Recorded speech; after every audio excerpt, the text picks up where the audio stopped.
Who's got the rocket launcher? I say we blow it up. Now fire that thing.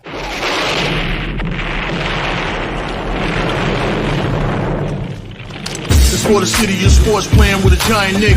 With my man S. Dot God. That's him. You feel the vibe? That's me. We going live. That's us. That like button shared, you been subscribed. Stadium. That MetLife Big Blue, home of the Braves. Yeah. That turnpike you can see, that's where the game's played. NFL one day, then it's the NBA. Madison Square Garden, that's where the Knicks play. This that NY Logan, North don't get broken. Legalized mean this shit smoking. I'm on topic, dropping another episode. The game winner, trade, maybe a field goal. Everybody right now doing the wave. You tune in, the show called TheMan-Cave. I see the chat, they always doing their thing. Big views, 85 inch screen. The game's on, you rush and bleed. Stay calm, you on the road and chill. Do the watch along. The show's on, the host, you know it's S-God. It's no telling, the panel filled with guest stars. You now rocking with the voice, you know what it is. It's your boy J Boogie. You now rocking with my man S-God. I support him to the fullest, you heard? My man Mike Blaze. This is Alter Production. What that mean? We about to alter everything that's playing. Tune in. My man S.God. Support the show. Subscribe, share it. Most importantly, hit that like button. Yeah. What's good? Knicks Nation. Salute to the blue and orange skies. You know how it goes all day, every day. New York. That's what we do. Thank you all for tuning in to another episode of the Man-Cave podcast. And I'm your host, S-God. Today, we're going to be talking about Jalen Brunson's unprecedented pay cut, contract, whatever you want to call it, things like that, discount that helped the New York Knicks out greatly. You know what I'm saying? Jalen Brunson, he wanted to be here. He is here. So, hey, got to give that man a lot of props and things like that. And also, we're going to be talking about the NBA new deal, you know what I'm saying? TV deal, you know what I'm saying? And what it means for the rest of the league and players' salary and things like that, But like I said, if this is your first time to my podcast, please hit that like and subscribe button. Also share it to all your social media platforms. And hey, man, we just going to have a good time talking Knicks basketball, talking NBA, man, whatever you want to talk about, you know what I'm saying? Please, jump on in the comment section, things like that, you know what I'm saying? Thank you for watching on YouTube, Twitter, all social media platforms, man. Thanks for being here, man. I'm going to bring my first guest on, co-host, my boy, Demit. You know what I'm saying? We're going to talk this thing with Jalen Brunson. You know what I'm saying? It's me. How you doing, man? What up, Knicks fans? Let's get this season started. I know we already ready to get the season started. I know we just watching like the summer league, you know what I'm saying? Trying to see some of these other Pacom Dadier, see what Tyler Kolek look like, you know what I'm saying, and stuff like that. Because I think, they'll be in the G League, but most likely they'll be helping the Knicks too, you know what I'm saying, as the season go on, due to injuries and things like that, But like I said, I'm going to try to bring this on, like, you know what I'm saying, as far as the Jalen Brunson contract things and what it means and things like that. So let me cue this up in a little bit. Well, that's a big signing. He needed that. It's something that is good that they made happen now than later. Mm-hmm.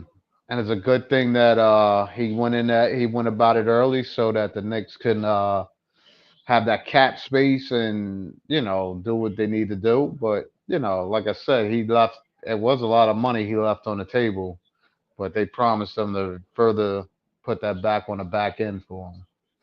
Yeah, let's see. While we at this, let me do this real quick.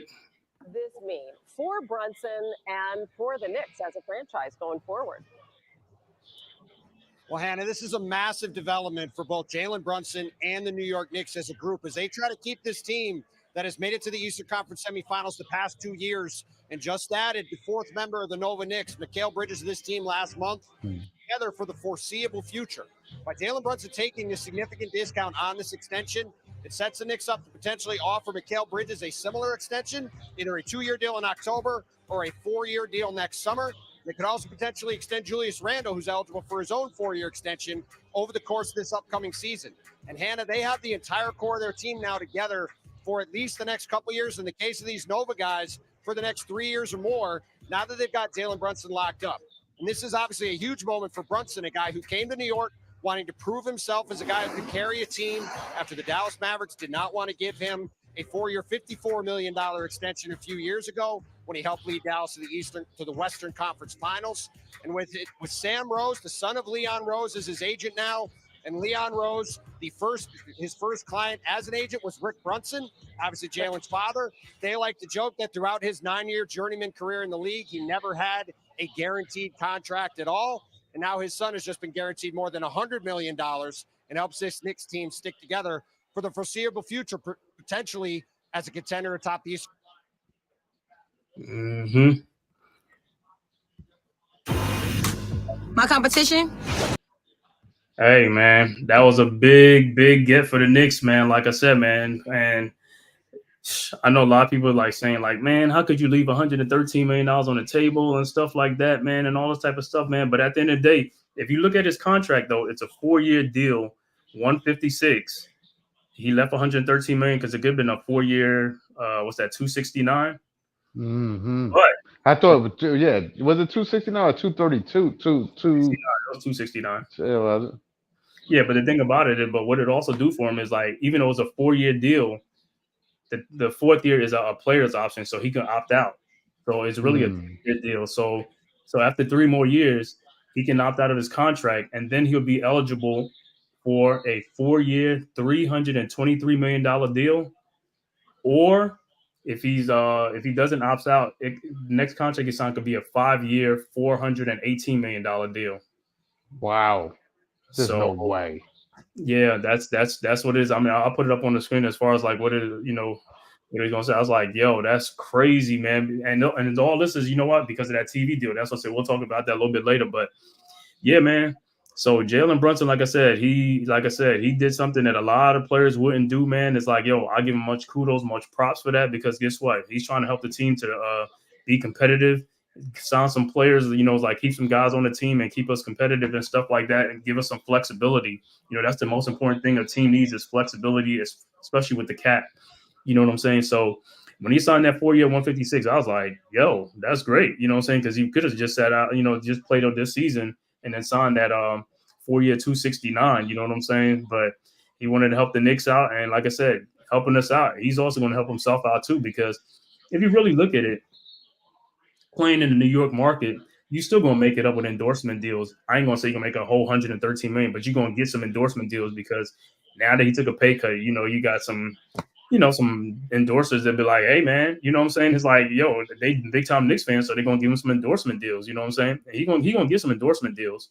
I mean, not to say that he already doesn't have them. You know what I'm saying? He's going to get some more. Right. So with him, a 4-year deal, like I said, it's really a 3-year deal. So, hey, man, and by the time, what is he? He's 25, 26. So he'll be like 28 years old, and he'll be getting another deal again, another bigger deal. You see what I'm saying? It's going to be even. Well, yeah, in all reality, it's because he has another year on his contract. It's basically just a 3-year deal. Yeah. I mean, it kicks in next year, because he still have to play on the 25. Correct. So it kicks in next year.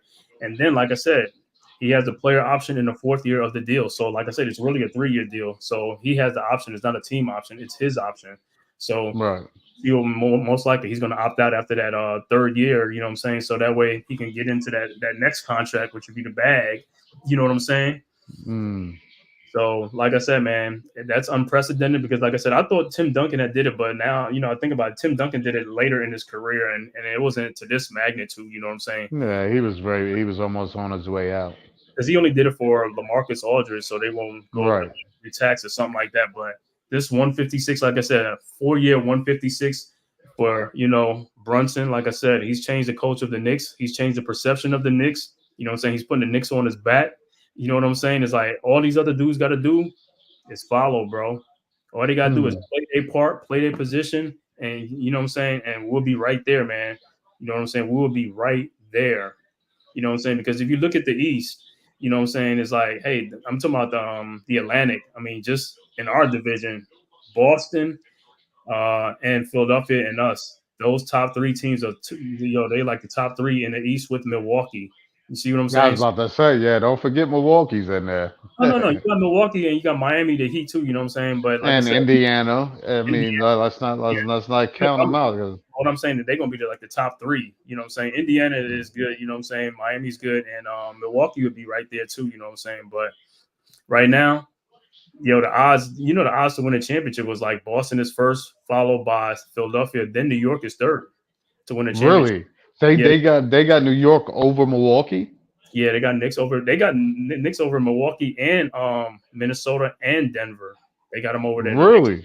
Knicks are in third. Yeah, for the odds to win an NBA championship. Because Because they're looking. since losing Harstein, we lost the championship piece right there. Yeah, that's what they say. That's what they saying. That was the key to our success was him. Yeah, but hey, at the end of the day, man, like I said, this deal with Brunson, like I said, 4 year, 156. Let me see if I can pull it up and see what it entails. Hmm.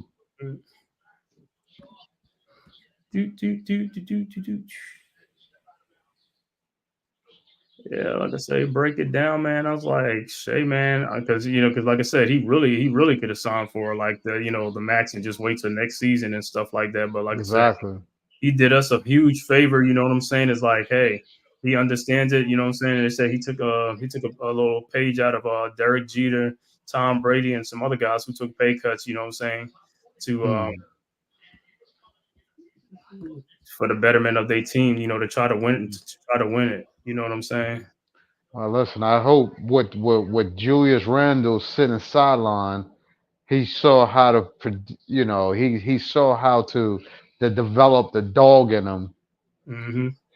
to continue with everything there because going into the season, there's got to be a lot of pressure. And like I said, what you saying that they got them already ranked third, that's a lot of pressure to put on them early. Keith, what's up, man? Greetings from the ATL. I'm in the ATL too, bro. You know what I'm saying? So hey, you know how it is down here in the ATL, bro. Hot as a what? 95 degrees out here, man. Hmm. So good. Thanks for tapping in, man. Talking this Jalen Brunson thing, man. You can leave your comment in the comment section, man. What you think about the Jalen Brunson deal and giving the Knicks a massive discount. You know what I'm saying? Allowing us flexibility to do some other things. You know what I'm saying? So, hey, man, the season is not even started yet. So, hey, there's gonna be some other things happening too, man. So we'll have to wait and see what's going to happen. But I mean, that's a great start right now. You know what I'm saying? We was able to do the Mikal Bridges deal and stuff like that, the trade, I mean. So hey, everything is turning out good, man. I can't complain. Let me see this extension. Trying to see if I can bring this thing up. Yeah, okay. It's Brunson deal. So you see in 2025, you know what I'm saying? It's like with the total be 156. 2025 is going to be 34 million, then 37 million in 2027, then 40 million in 2028. And then, like I said, the last year the deal is $43 million, which he can opt out of that player's option, out of that deal. And then it could roll over to the next deal, which would be a 4-year, $323 million deal. Mm. You know what I'm saying? But if he doesn't opt out, then I say then he could do a 5-year deal, and the 5-year deal will be worth $418 million. There's no way that the contracts is ballooning that crazy. It's blowing that crazy. It's going that because, like I said, and the reason why, like I said, because of that TV deal, bro. That TV, you see that TV deal, 11-year, $76 billion. $76 billion is what the new TV deal is going to be. So, and like they say by 2031, which is 2031, because the TV deal kicks in at 2025 next year. They say by 2031, somebody like a Luka Doncic could be making $80 million a season in one season, $80 million. And they say, What? yeah, and they say by 2033, they could be making $100 million. You can see a player making $100 million in a season, $100 million a season with this TV deal. There's no way. That's just Where it's going. That's where it's going. But the reason why, because when they get this money, they paying these players. The players, you know what I'm saying, and from the team, everybody got to. That's why they got to sign these contracts, so that way they do all the revenue sharing and stuff like that from the teams. That's why you can't just sit on the money. Like let's say the salary cap is going to go up. So if the salary cap goes up, let's say like 180 million, whatever. and you don't want to pay. You can't just sit there and be like, "Well, I ain't paying nobody." You know what I'm saying? Because ain't nobody good. You can't do that. You have to pay somebody. You know what I'm saying? They make you do that. So 90% of the cap. So that's how they do the revenue sharing between the teams. You know what I'm saying? But No, yeah, I totally understand at this point, but it's like that's what I said. They ballooning some of these contracts way out of control. Where as the consumer watching the game or going to the game, it's just going to be bananas. people gonna say. I know some people saying like, "How people gonna afford to go to the games?" I was like, "If Right. it gets too expensive, I just watch on TV."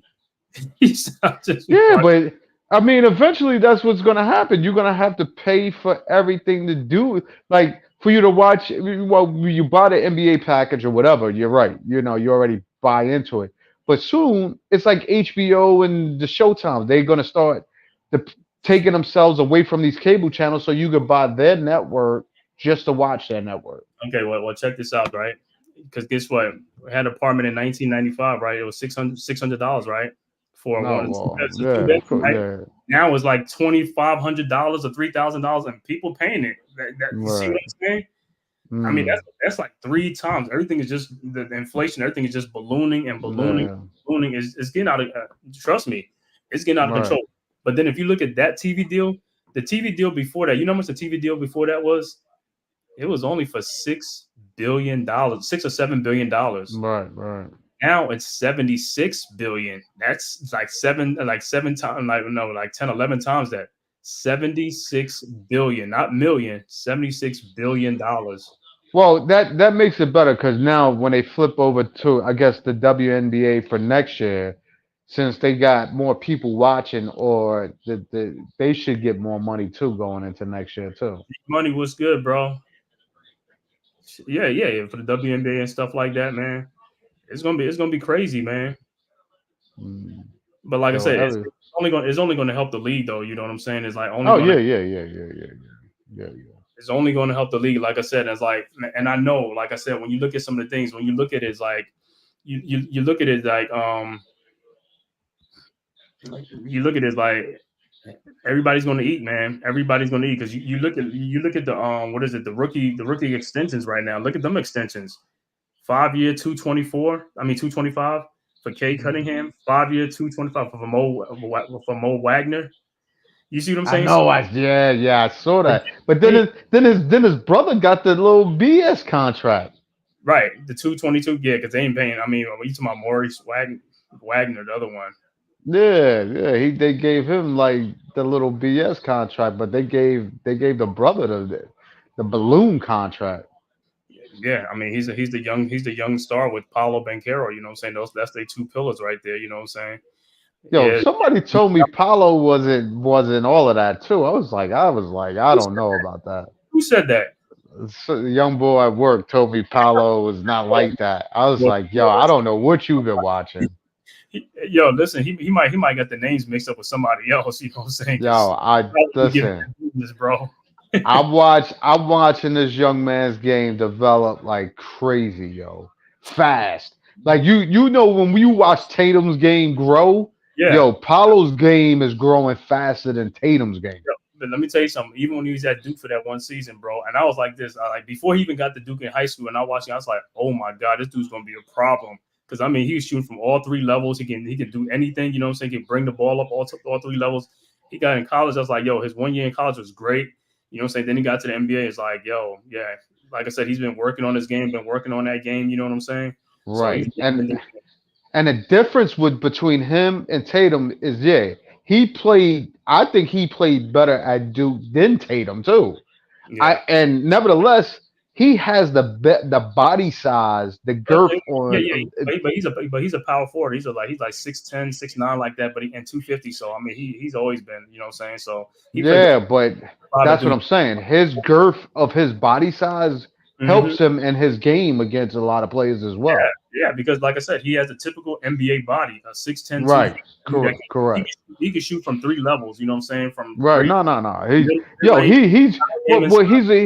he could be in, out, whatever. You know what I mean? That's the difference. Like Tatum to me is not a particular post player. He's just he's like he's like a small forward frame. You know Yep. what I mean? Yeah, He's yeah. not really Yeah, Tatum's a small forward. I mean, I mean, he's a small forward. I mean, he's always going to be a small forward. right, You know, right, right. But a Paulo can he could power play forward. all right. Yeah, he's a power forward. I knew that when he came to Duke. I was like, he's 6'10", 250. I was like, oh, this dude got the perfect body and all this type of stuff. It's like, yo, he's like Yeah. a little man child. You know what I'm saying? He's like a little man. Correct. Correct. You know what I'm saying? G Correct. Money, G Money, the link is in there, man. If you want to come on and stuff like that, man. Thanks for tapping in, bro. Good seeing you and stuff like that. Yeah, you're right. He is a basketball prodigy. Dude can hit the three mid range, put the ball on the floor. Yeah, he's one of the best players coming out of Yeah, all over the place. Yeah, that dude is all over the place. long time, man. You know, the Seattle been bringing a lot of good dudes out of Seattle. DeJounte Murray, you know what I'm saying? What's the name back in the day? You know what I'm saying? Nate Robinson, Brandon Roy, The all of them. list goes on and on. I mean, Fucking list, Jamal Crawford. Jamal Crawford, Nate Robinson. The list goes on and on for Yeah. Seattle, man. You know, from back in the day and stuff like that, man. And they still bringing it out. You know what I'm saying?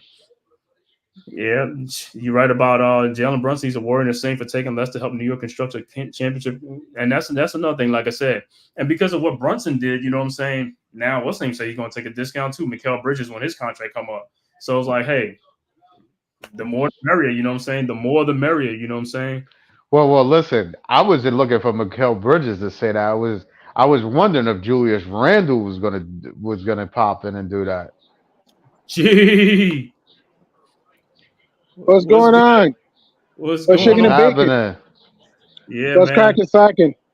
Just talking this Knicks thing, man, on here, man. You know what I'm saying? It's like, hey, like I said, I knew you was excited too, man, when you saw the Jalen Brunson taking that pay cut and stuff like that, man, to help the Knicks with the flexibility and stuff like that. I know, what was your first reaction, man? I love it. I love it if you're JB. JB, like I said in the chat, he's a warrior. He's a sin. Not to meet everyone in the chat. Not to meet everyone in the chat. Please smash and crush No. the lights from an S God. Please smash and crush the lights. I mean, JB's a saint, man. Taking less to help the Knicks reach the crown, to help the Knicks reach their goals. I mean, JB is a warrior, man. I mean, he cares about the team. He took 113 less, took a 40 157. I mean, I mean, he cares for the team. He cares about the city. And wants to help the Knicks reach the mountaintop. And also, he took less money so we can also lock up Bridges too. So, JB is an absolute dog for that, man. Salute to Brunson. Man, I mean, like I said, just like I was telling D, man, I was just telling him, like, because of what he did now like Mikal Bridges said, he's gonna be taking a discount too when his next contract come up. So hey, man, it's like, hey, if these guys want to keep it together, they know what they got to do. You know what I'm saying, and just keep this cohesion. And you know what I'm saying, that's a great thing, man. Hmm. It's a great thing, man. I Right. can't. You know what I'm saying? It's like in today's, like you said, in today's NBA, guys are getting the max deals and they ain't even looking back. You know what I'm saying? They getting the max deal. They just like, yo, I'm getting my bag right now. I'm getting that bag. Right. Well, listen. It was the same thing with Harstein. I knew Harstein was gonna go for the money, but I wish he would have just took. That's what I told you. They could have offered him a 2-year deal, and then if he grew from that, he could definitely balloon into a bigger contract right after that. Yeah, but I mean, look at, I mean, Right. Right. the most we could offer him was like $17 million. You know what I'm saying? Was $72 million contract. But hey, you look at it, $17 million compared to $29 million. I guess he's like, hey, let me get this bag now because hey, No, I dig it. I dig it. Hmm. I agree. Hey, listen, I wish you to stay, but hey, man, sometimes you gotta do what's best for you and stuff like that. Because hey, you don't know if that's gonna Yeah. come up because look at what he did for us. I mean, he came to us on a 2-year, $16 million deal. He was only getting paid $8 million. You know what I'm saying? So Right, right. he had that big payday Yeah. and he cashed in on it. And hey, I'm not mad at Hartenstein. You know what I'm saying? I wish him much success in OKC. Hey, man, I mean, he's one of the good Knicks. And like I said, when he was here, you know what I'm saying? He represented for the Knicks and all that stuff. He played through injuries, you know, while he was here through. And hey, man, I ain't got nothing but love for the dude, man. You know what I'm saying? I'm happy for him and stuff like that. You know what I'm saying?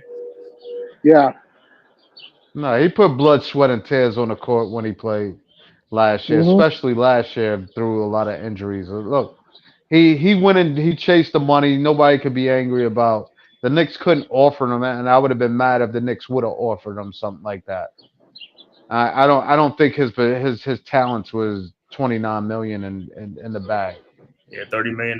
Yeah, Yeah. Nah, Yeah, you I can't don't pay think he was everybody. worth 30. You can't pay everybody, man. You got to pay like the top tier players, and then get to like a little bit under that. I agree, because after a while, it's like if you pay him 30, and you pay Brunson 40, and then Julius 40. You know what I'm saying? After a while, it gets out of hand sometimes like that. You know, so you got to pay like the dudes that need to be Nah, paid. but if you pay him the 30, then you definitely got to ship Mitchell off. You got to trade Mitchell. You gotta clear most of that bench. They wouldn't Agreed. have that money. Like You know what I Bogey still mean? gone, Burks, yeah, more likely, yeah. Right. You gotta clear house. And then Yeah, but yeah, him defensively, you knew the reason why I think we got through that Philly series is because Mitchell Robinson played hurt through that series as well to help stop Embiid yeah, Mitchell Robinson in was True. that series. vital. He was very You know vital. what Mitch I did. mean? So without that, I think Harstone played against him, but he didn't play like Mitchell. Right. They True. played different Mitch was games big time against in that him. series. Yeah, Mitch was big time He in that series. he was very big time in that series. Yeah. He challenged because you don't look to stop Embiid, you just look to slow him down. You can't Hmm. stop him. Right. There's no Right. way to stop him. You There's Yeah. can no only way. I mean, contain him. You that's it. can't stop That's him. You it. can only contain That's him. Kevin that's Harlan it, reference. man. Yep. Yeah, you know what I mean. There's no way. There's Yeah. no way. But like I said, the only thing I like with Mitch is like he just got to stay healthy. But he's on a friendly contract of 15, 16 million Hmm. dollars. Great, that's a great thing. You know what I'm saying? And you know they got rid of Bogey and the which call it trade. Alex Burke left. You know he went to where did Alex Burke go Yep. to? He went to the Heat. He went to the Heat. Oh, he did. Yeah. He went to the Heat. Yeah, he went to the Heat. And that's some other things. I look at some other deals that people were signing too, man. Like I seen like what's his name when Sadiq Bey he just signed with the Wizards. Yeah. Yeah, because Yeah. he's coming off of ACL tears. I forgot he had got an ACL tear late. So that's Hmm. another thing. You know, he ain't in Atlanta no more. So, but like I said, there was some other contracts. Jalen Smith leave the Pacers. I mean, you know what I'm saying? I was like, okay, 3 years, $27 million that the Bulls gave him. I don't know what the Hmm. Bulls want really Caleb Martin went to the Sixers. for less money. That's a good. For That's a good less, move in Philly. that's a real good move. It's a good move for them because he's a good bench player to come off the bench because what they had coming off the bench was trash. Of Yeah. course, But for him to go, he was upset with the Heat because he wanted more money. But dude, he was already a disappointment on the contract they gave him. no. But Yeah. what I'm saying is the Heat offer him like a 5 More years. money. Yeah, 5 years, 65 million, and he turned it down. Then he goes to the Sixers for 4 year, $32 million deal. But and listen, I mean, I was just like, when I saw that, I was like, you know what? Yeah, something don't sound right. But I guess he wanted to be in Philly, man. He wanted to go to Philly because to help win this No, championship. he just wanted to say fuck you to them because he felt he was worth more than that. Right. It's And, it's and, both. It's a combination of and, both. It's both. right. Because for him to put up 10 points and be like, you need more money, that's like them going back to giving Duncan and Duncan Robinson all that money. Right. There's a You know what lot. I mean? Yeah. Look what Yeah. he's doing. You know what I mean? He's doing nothing. Right. Yeah. So they wasn't doing that again. Because when Duncan And got Philly. go ahead, G. Oh, I'm sorry. I'm sorry. Go ahead. No, I said when Duncan got that contract, though, you know what I'm saying? He was shooting the threes, and then all of a sudden he got the contract, and then he couldn't shoot threes no more. And then they got Max Strus, and then Strus took his spot. You know what I'm saying? Then Strus got paid by the Cavaliers, and then Strus ain't really doing too good with the Cavaliers either. Hmm. He's trying to fit into an offense where somebody already takes the bulk of the shots, though. Hmm. Yeah. You can't go to another team where they rely on you hitting that open jump shot to now a guy that he could care less of you open. He's going to drive the basket and shoot it however he's going to shoot it. Just like I said, I think this was the year. I was surprised there was so many movements in the NBA. You know what I'm saying? It's like it started, with the Mikal Bridges trade before the draft, and then after the draft, it's like everything just went like Paul George just leaving and leaving the Clippers and going. So I was like, yo, what's going on? Clay getting traded to the Mavs. Yeah. Clay got traded to the Mavs because he felt disrespected by the Warriors and stuff like that. Because they wasn't trying to keep him either. Yeah. Yeah, he was gone. Yeah, They I mean, wasn't. it works out good for both of them because, like I said, it looked like they was trying to clear cap space to get Paul George, the Warriors, but Yeah, right. DeMar to the Kings too. That's a solid pick. DeMar to the Kings too. Yeah. Yeah, that was a surprising move, but that's probably I don't even know why Chicago was looking to get rid of him because they have nobody. Oh, exactly. You talking about DeRozan to the Yeah. But what they were saying is like they say DeRozan played his last game for the Bulls. I don't know what happened or something like that. You know what I'm saying, behind the scenes and stuff like that. But I always knew he wanted to go back to California. He wanted go back to LA and stuff like that. So the Lakers was his preference. But you know what I'm saying. But he's in, They didn't have that money. They didn't have the money to sign him. I mean that's a good move for the Kings too though. You know what I'm saying. They get Yeah. DeRozan, team up with Fox and also Domantas Sabonis, you know what I'm saying, like this, because the Kings were a good team though, you know what I'm saying. They just had some injuries and stuff like that with Fox and stuff like that, but they was one of the good teams out west too, the young teams coming up in the West. So that's a good move for them too, because DeRozan, like That is a good move because it brings a better player than they had in the agent Harrison Barnes. That's all it is. True. And you just swap out a younger version of a Harrison Barnes on it. That's all you do. Sure. It's gonna take that kid some time though, because even though Double D is a better player than Barnes, my only concern with DeMar, Fox, and Domas, they're not. DeMar has a mid-range game. He's not a consistent three-point shooter. Same thing Fox and Domas. Like, how's the spacing gonna work though? Yeah, well, I guess the spacing. Well, it should open that middle up. No. Well, you know what's name, True. but you know what's name shoot the threes though. Keegan Murray, Murray, and Kevin Herter. And Herter, right? Yeah. Well, then now they just add more. Yeah, it should work. Yeah, I mean that's what I said. Right. This season coming up is going to be so great for the NBA, man. Like I said, I can't wait for the season to start. I mean, there's a lot of storylines. A lot of teams got better that I thought, and everybody else can see they got better. So it's going to be a lot more competition this year in the NBA. Like I said, Celtics had an easy ride to a championship. It ain't going to be that easy this season coming up. If everybody stays healthy, it's not going to be easy. It's not going to be easy. It ain't going to be a cakewalk. Okay. Yo, did the Celtics re-sign Kristaps Porzingis? Yeah, KP still there. Still there. Yeah. So they signed him. No, I think he's still. Right. Yeah, KP re-signed. Yeah, KP re-signed. Drew re-signed. Big Al re-signed. Yeah, they kept everybody. I knew Drew re-signed. KP re-signed too. And he's going to be out. He's going to be out for a minute because that injury. He's going to be out for a while. Mm-hmm. So even the start of next year, he'll still be out. Yeah, KP. He's not even playing in the Olympics right now. Oh yeah, he shouldn't if he's still nursing that injury. I think he has. That, like I said, that was even the reason why I didn't even know why they was trying to bring Kawhi Leonard onto if he was still hurt from his injury. Who were you talking about? The USA team, like if he was still nursing that injury. Well, the clause could be nursing. We'll be at home nursing the knee right now because D White could take his place though. So, which is smart if I'm the claw. If Kawhi, that's very smart to not play for Team USA to recuperate and let that knee rest a little bit and prepare for next season. Yeah, but that's a slap in the face. How you take White over Brown? Man, but like I said, man, they just picking these guys, man. They're not even letting them compete for the spot. They just picking these guys and just like, what I'm saying. So you ain't even got no shot to even try out for the team. They be like, nah, we want this guy. We want this guy. It's like, I don't know. Yeah. That's right. Right. You know what I'm saying? But White, how do you come up with White out of everybody in the league though? Right. I was still trying to figure it out. Then when I heard that, I was like, White over a Finals MVP. Finals MVP, yeah. Right. Yeah, I don't even know why Jalen Brown wasn't even considered. I mean, what I'm saying, this committee and all this stuff is like, hey, I know. I mean, don't get me wrong, the team looked like they're going to be all right, but I think they could have been a little bit better with some other players or something like that. And everybody, we all know as a Knicks fan, Brunson should have been on this team anyway. I don't know if on this team. The season he had, the last two seasons, is like, I don't know, like anybody. I mean, Ray Charles could see this thing, you know what I'm saying? He's more impactful and stuff like that. But hey, for us, it works out for us because guess what? Now he can nurse the broken hand and all that type of stuff, get ready for the season because, you know what I'm saying, I'd rather him, for the next season and all that stuff, you know what I'm saying. The Olympics is nice and all that stuff, but hey, just let him do this. After the season Kyrie Irving had, why wasn't he on the team?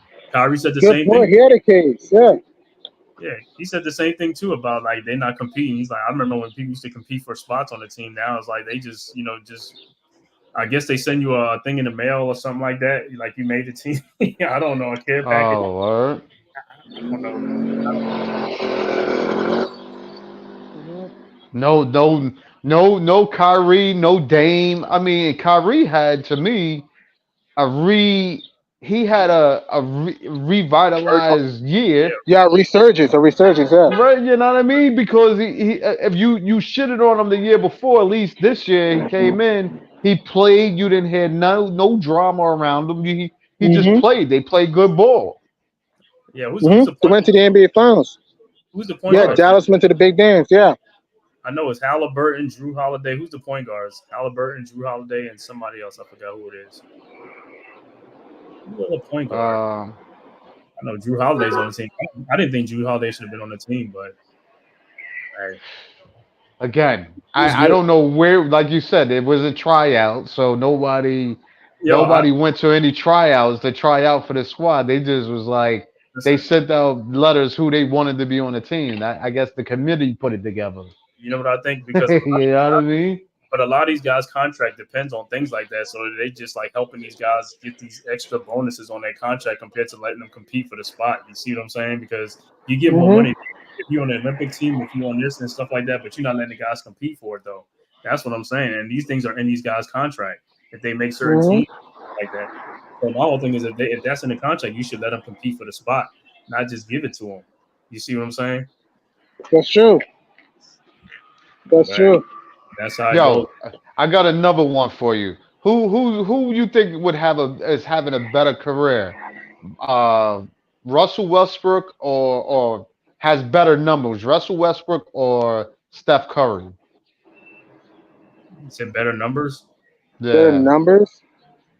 Numbers Okay. as far as like points as assists, yada yada yada. Oh, I mean, it'd be Steph. Okay. Points. I know Steph. Points. Steph. Rebounds. Russ. Right. Assists. Russ. I think the other way too on points is that because Russ is still up there. No. No. Russ can score the rock. Don't get me wrong. Russ can score the rock. Athletic freak, has a mid-range game.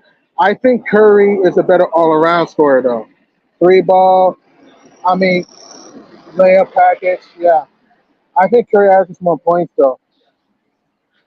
Now I Mm. think Russ. I looked it up. I think Russ has more points than Steph right now. You Overall points. you talking about career? Yeah, Are you talking yeah, about yeah, yeah. you talk about points per game or just total points? No, you talking Total about points. these are total points Total per points. Okay. career, I think. Okay. Yeah, yeah, yeah, Yeah, yeah. but you have to understand too, because Russell Westbrook had, I mean, he for a long time he was one of the best guards in the NBA. You know what I'm saying? There's OKC days. I mean, that boy was no joke, man. You know what I'm saying? He was doing his thing. Triple double king. Yeah, yeah, Mhm. Him and then Harden started getting into that triple double situation. Mhm. yeah. And then So that's what I Domas too. said. With Oh Demontis. yeah, And then, true. Yeah. Yeah, I mhm. mean, And then obviously Joker. Yeah. yeah, Mm. Joker for the big man, you know what I'm saying? The Joker and stuff like that. So yeah, I've been watching some of these summer league games and stuff like that, and I wanted to, the summer league game that I checked out was the Memphis game because I want to see Zach Edey because I know everybody said he was slow, this and that. I was like, to me, like I said, he's gonna be all right, man. He's gonna be good. Yeah, he'll be all right. Mhm. I ain't worried about Zach Edey, man. You know what I'm saying? Nah, for his size, he gets up and down the court pretty good. Right, that's what I'm He saying. just Yeah. yeah, he just got to get more confidence and Oh yeah. And playing with more John Moran strength. and stuff like that, man. Like I said, he'll be all right, man. Like I said, because like I said, you look at some of the guys in the NBA who runs up and down the court. Not too many guys hustle down the court like the way they used to. You know what I'm saying? Some guys jog back. You know what I'm saying? But you know what I'm saying? Some guys like Obi Mm. Toppin is getting up and down the court. You know what I'm saying? But other than that, yeah, man, a lot of guys is like they pacing themselves. They be pacing themselves and stuff like that. And it's like I said, most of the teams in the NBA run like I ain't gonna say a half court, but it's not like a up and down like a shootout back and forth. You know what I'm saying? Like a fast break all the way. You know what I'm saying? It's not like that most of the time. It's certain teams. Pacers like what I'm saying. They want to get up and down the court. You know what I'm saying? But other teams, a lot of teams don't. They just pace themselves and stuff like that. So I think Yeah. Mhm. it'll be all right. But what I'm saying, I want to see. I haven't watched Portland. I don't even the Blazers play yet because I want to see how Klingon play. I want to see how he plays and stuff like that. He should be Yeah. all right. Like I said, he should be all right. Donovan, Right. because I don't know the Blazers. Have the Mhm. Blazers played yet? They should be playing. They should be playing as one of these. I don't think they played in the Salt Lake one. Or did they play in the Salt Lake? Portland. I Let's see. think so. I don't really know. I think so. Yeah, let's see what Portland's been doing.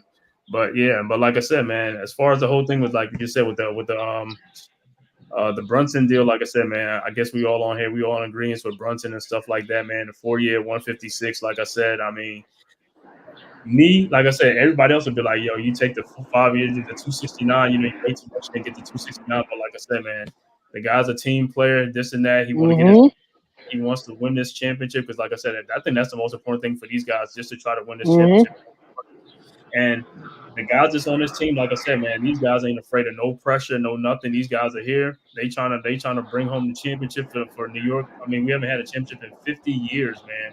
And I think that'll be like that's one of the biggest thing ever in sports right now. I think that'll be the biggest story in sports. The Knicks win a championship because, like I said, it's been 50 something years when we won a championship, man. If these guys could Yeah, bring it home, 52 years. Yeah. 52, yo, if they could bring it home for us, man. Yo, I ain't gonna say they might get statues all over the place. I mean, I ain't gonna say, but I mean, they might not get statues, but hey, they damn near get statues. They ain't got to pay for a meal in this town anymore. They ain't have to pay for nothing no more.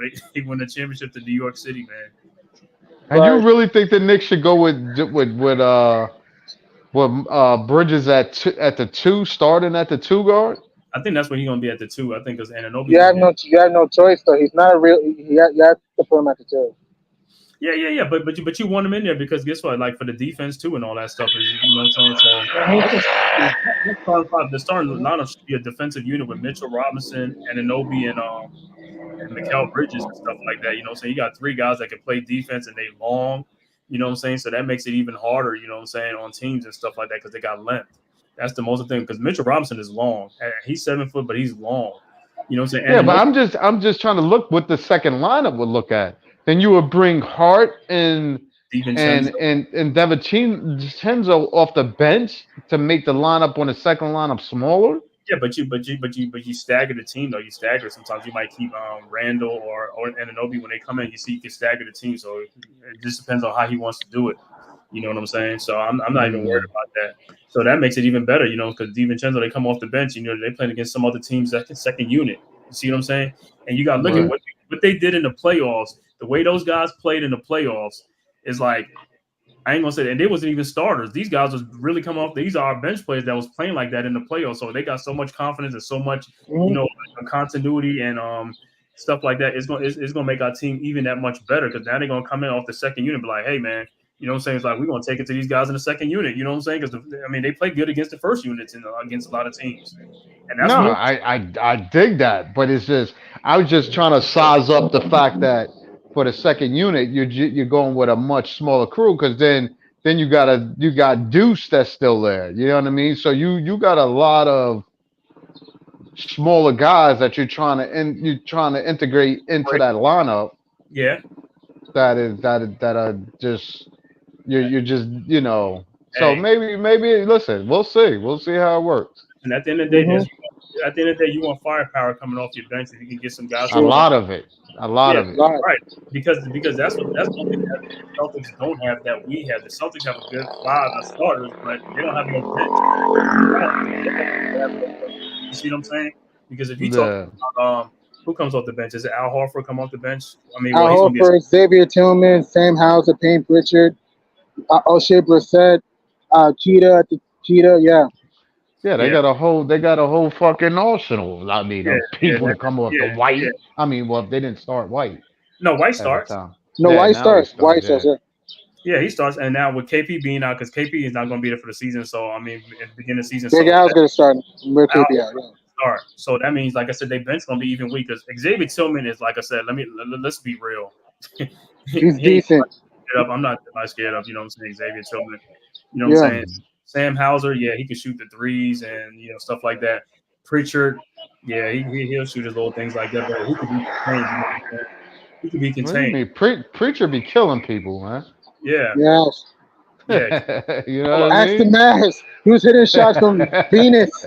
Let me tell you something. He ain't gonna be killing people because McConnell put him in his place. TJ McConnell will take him. He'll D him up. Those two dudes. Between those two dudes, they do get it in though. For small point guards. TJ McConnell in this playoff series, I'm looking at this, I was like, are you kidding me? Where did this come from? I mean, he's The a McConnell mosquito went nuts. I call him the McConnell mosquito. The McConnell Yeah. mosquito was a pest against Milwaukee, New York, and Boston. Woo. Oh yeah, he was nuts.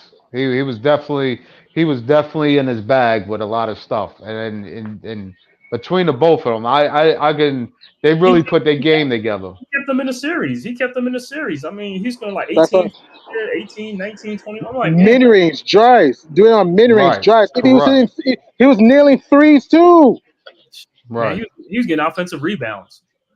He's getting offensive rebound putbacks. I'll be right I'm like, back, guys. all right, man. Yeah. Yeah.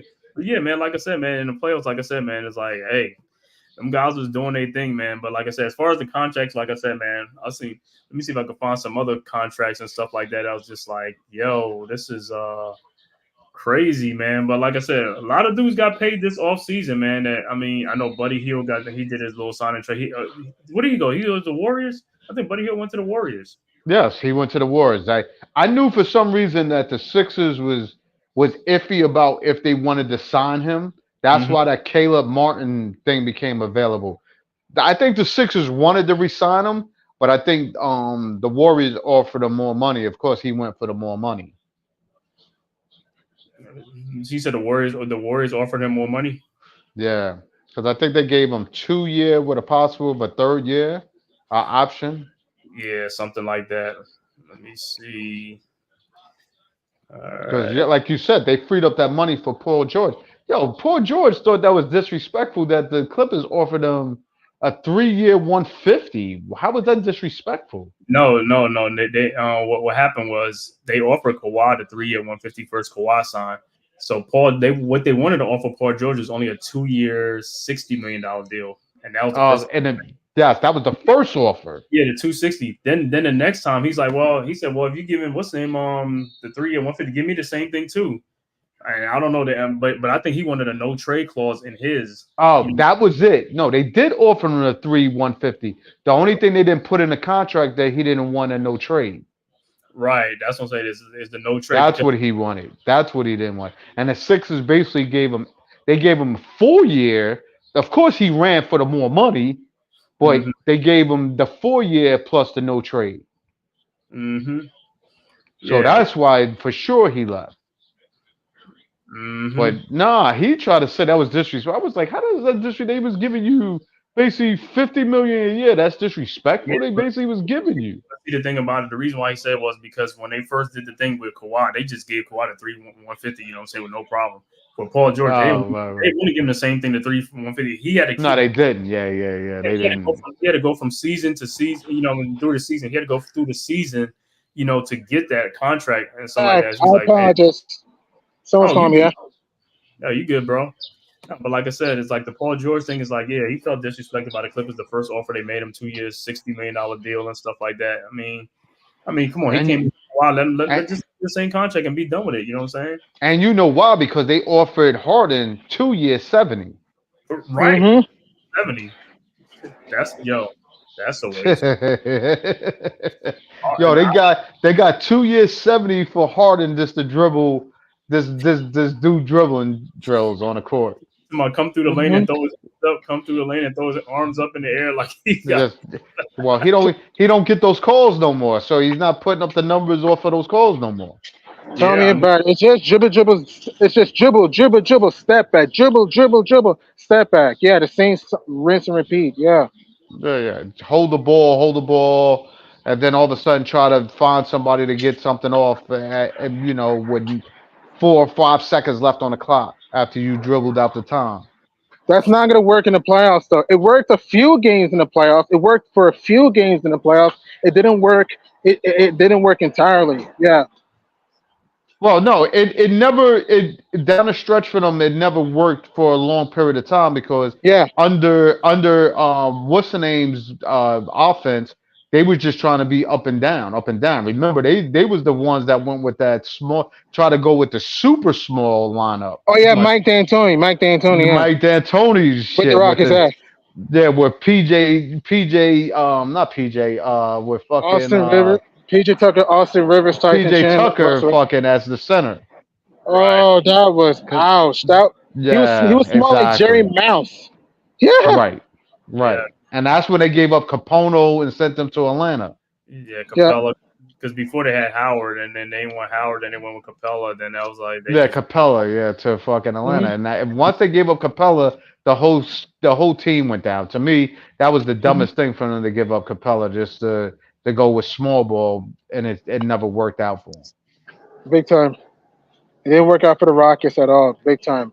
You know another team that's in shambles that gotta pretty much get their head out their butt? The Milwaukee Bucks. Milwaukee has to do something though. Mm.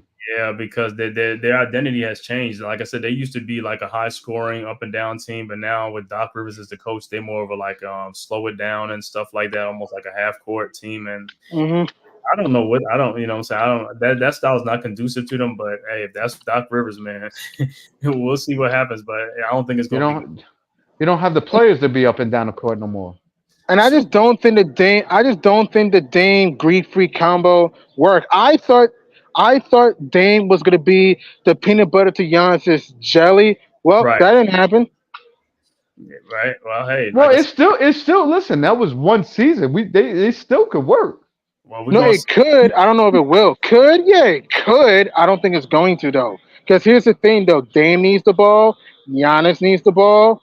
I mean, K mid, Chris Middleton. K mid, yes, he can yeah, yeah, score. He needs the ball. Lopez needs the rock. when he's I just available, don't think it's gonna work. Yeah.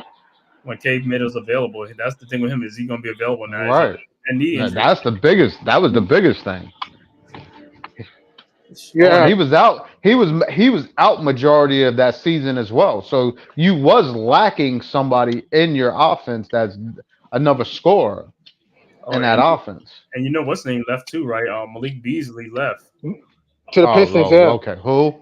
Beasley left. Malik Beasley to the Who? Pistons. Malik Beasley. I Yeah, know. I know. yeah. I mean, that was like they 3-point shoot. Listen, Most space. listen. They could find another a slinger for that role. Believe me, there's for somebody to knock down open jump shots. Believe me, if you come to the NBA and you can't knock down open jump shots over two perennial all stars, that is going to get automatically double teamed. Then something is not right here. Of course, man. That's what I'm Mhm. saying. And that's where Middleton plays the factors. He has to knock down those jump shots instead of doing the same thing, dribbling the ball. Same thing with Dame. Yeah, both of them. Yeah. And to me, the Bucks got to get younger. I just think this team's too old. Shit, they're getting older. I gotta look at their roster and see who's on there, because I don't even know who's the backup or something like that for. They need depth, man. That Bucks team needs depth, though. And to me, personally, for me, them losing guys like Devo, Drew, Devo, Drew, Grayson Allen, it just bit him in the butt. PJ Tucker bit him in the butt. You should have kept those guys. Yeah, Yeah. because it changed the whole dynamics of their squad. When you know the players that's been around, those other players know those players, then you Hmm. get new players, and then nobody knows what's going on. Everybody's just trying to fill Hmm. a void. Hmm. So that's why I said we gave one season to them to try to make it work. I think by next year, that's why I said that I was shocked that they got the Knicks over the Bucks. The Bucks still have two perennial All Stars on their team. Yes, they I do. mean, don't get me wrong, the Knicks do too, between Julius Randle and Brunson as of now. But you talking about real I mean, All Stars. These dudes is bona fide players. Hmm. I know what you mean, though. I know what you mean. The reason why I think they got New York over Milwaukee, because I just think that even though, yes, the Bucks arguably have more talent, arguably, the Knicks have more depth, though. So that's Right. probably why they got the Knicks over the Bucks, though. Like, I just don't. That's probably why, though. I just think that the Bucks want to be a legit contender. To me, man, look, I don't. To me, I just didn't think they needed Dame. That's just me. Because I don't think Dame wants to be in Milwaukee. I don't think so. So I don't think they needed Dame. And also, the player that I think they should have just gone for, I would have gone after DeJounte Murray if I'm the Bucks. I would have gone after for DeJounte Murray. I would have gone after a Jeremy Grant. I would have traded maybe Middleton for a Jeremy Grant, something like that. And you know another center they could have gone after, and it's two centers they could have gone after? Mitch or even Time Lord. I'm talking about for Milwaukee here. Hmm. Oh, okay. Yeah, I mean the whole thing with the Dame and Dejounte Murray. Yeah, Dejounte Murray would have been a good addition to their team, but they felt like I think so. if they got Dame, it's like, hey, and that's going to bridge them even to a more of a championship. So, but like I said, it needs to be winning because they fired the coach. They fired the coach after what 30 something games he was in first place, and they fired him, and then they brought in Doc Rivers, and that changed the team. I didn't know what they were doing. You know what I'm saying? Mhm. We have to see what they're gonna do this season, though. You know what I'm saying? It's like, hey, one season with Doc, half a season with Doc is like, hey, let's see what they got going on. But I Mhm. like I said, to me, you live in Philly, you seen Doc Rivers over there and all that type of stuff. People wasn't too enamored with Doc Rivers. You know what I'm saying? It's like they say Listen, he might as well just stop coaching. listen. Orlando, after listening to the stories, Orlando should be furious with Doc Rivers because they could have. As hearing the stories, they could have had Tim Tim Duncan. Duncan early on in his career. Mhm. I remember the thing with Tim Duncan, Grant Hill, and all that type of stuff. You And know what I mean? Like, how do you Mhm. how like they was going for it. if you've been coaching in the league this long, like where are you not picking up some of these in the windows and be like, yo, I need to take this page, rip this out, and reinvent this whole thing and start over here. Like Bro, Mhm. Philly was a debacle for him. no, I say, bro, Mhm.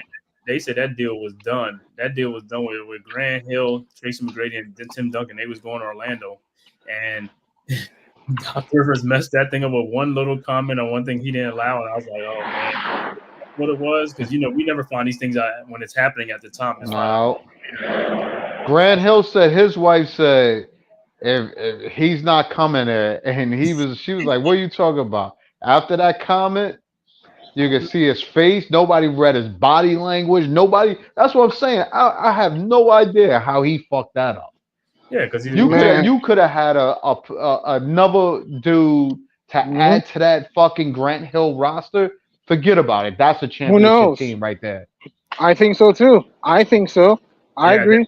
at that time, that definitely was at that time. You know what I'm saying? But You would have had that's a better chance if you thought you would have had a better shot. Yeah.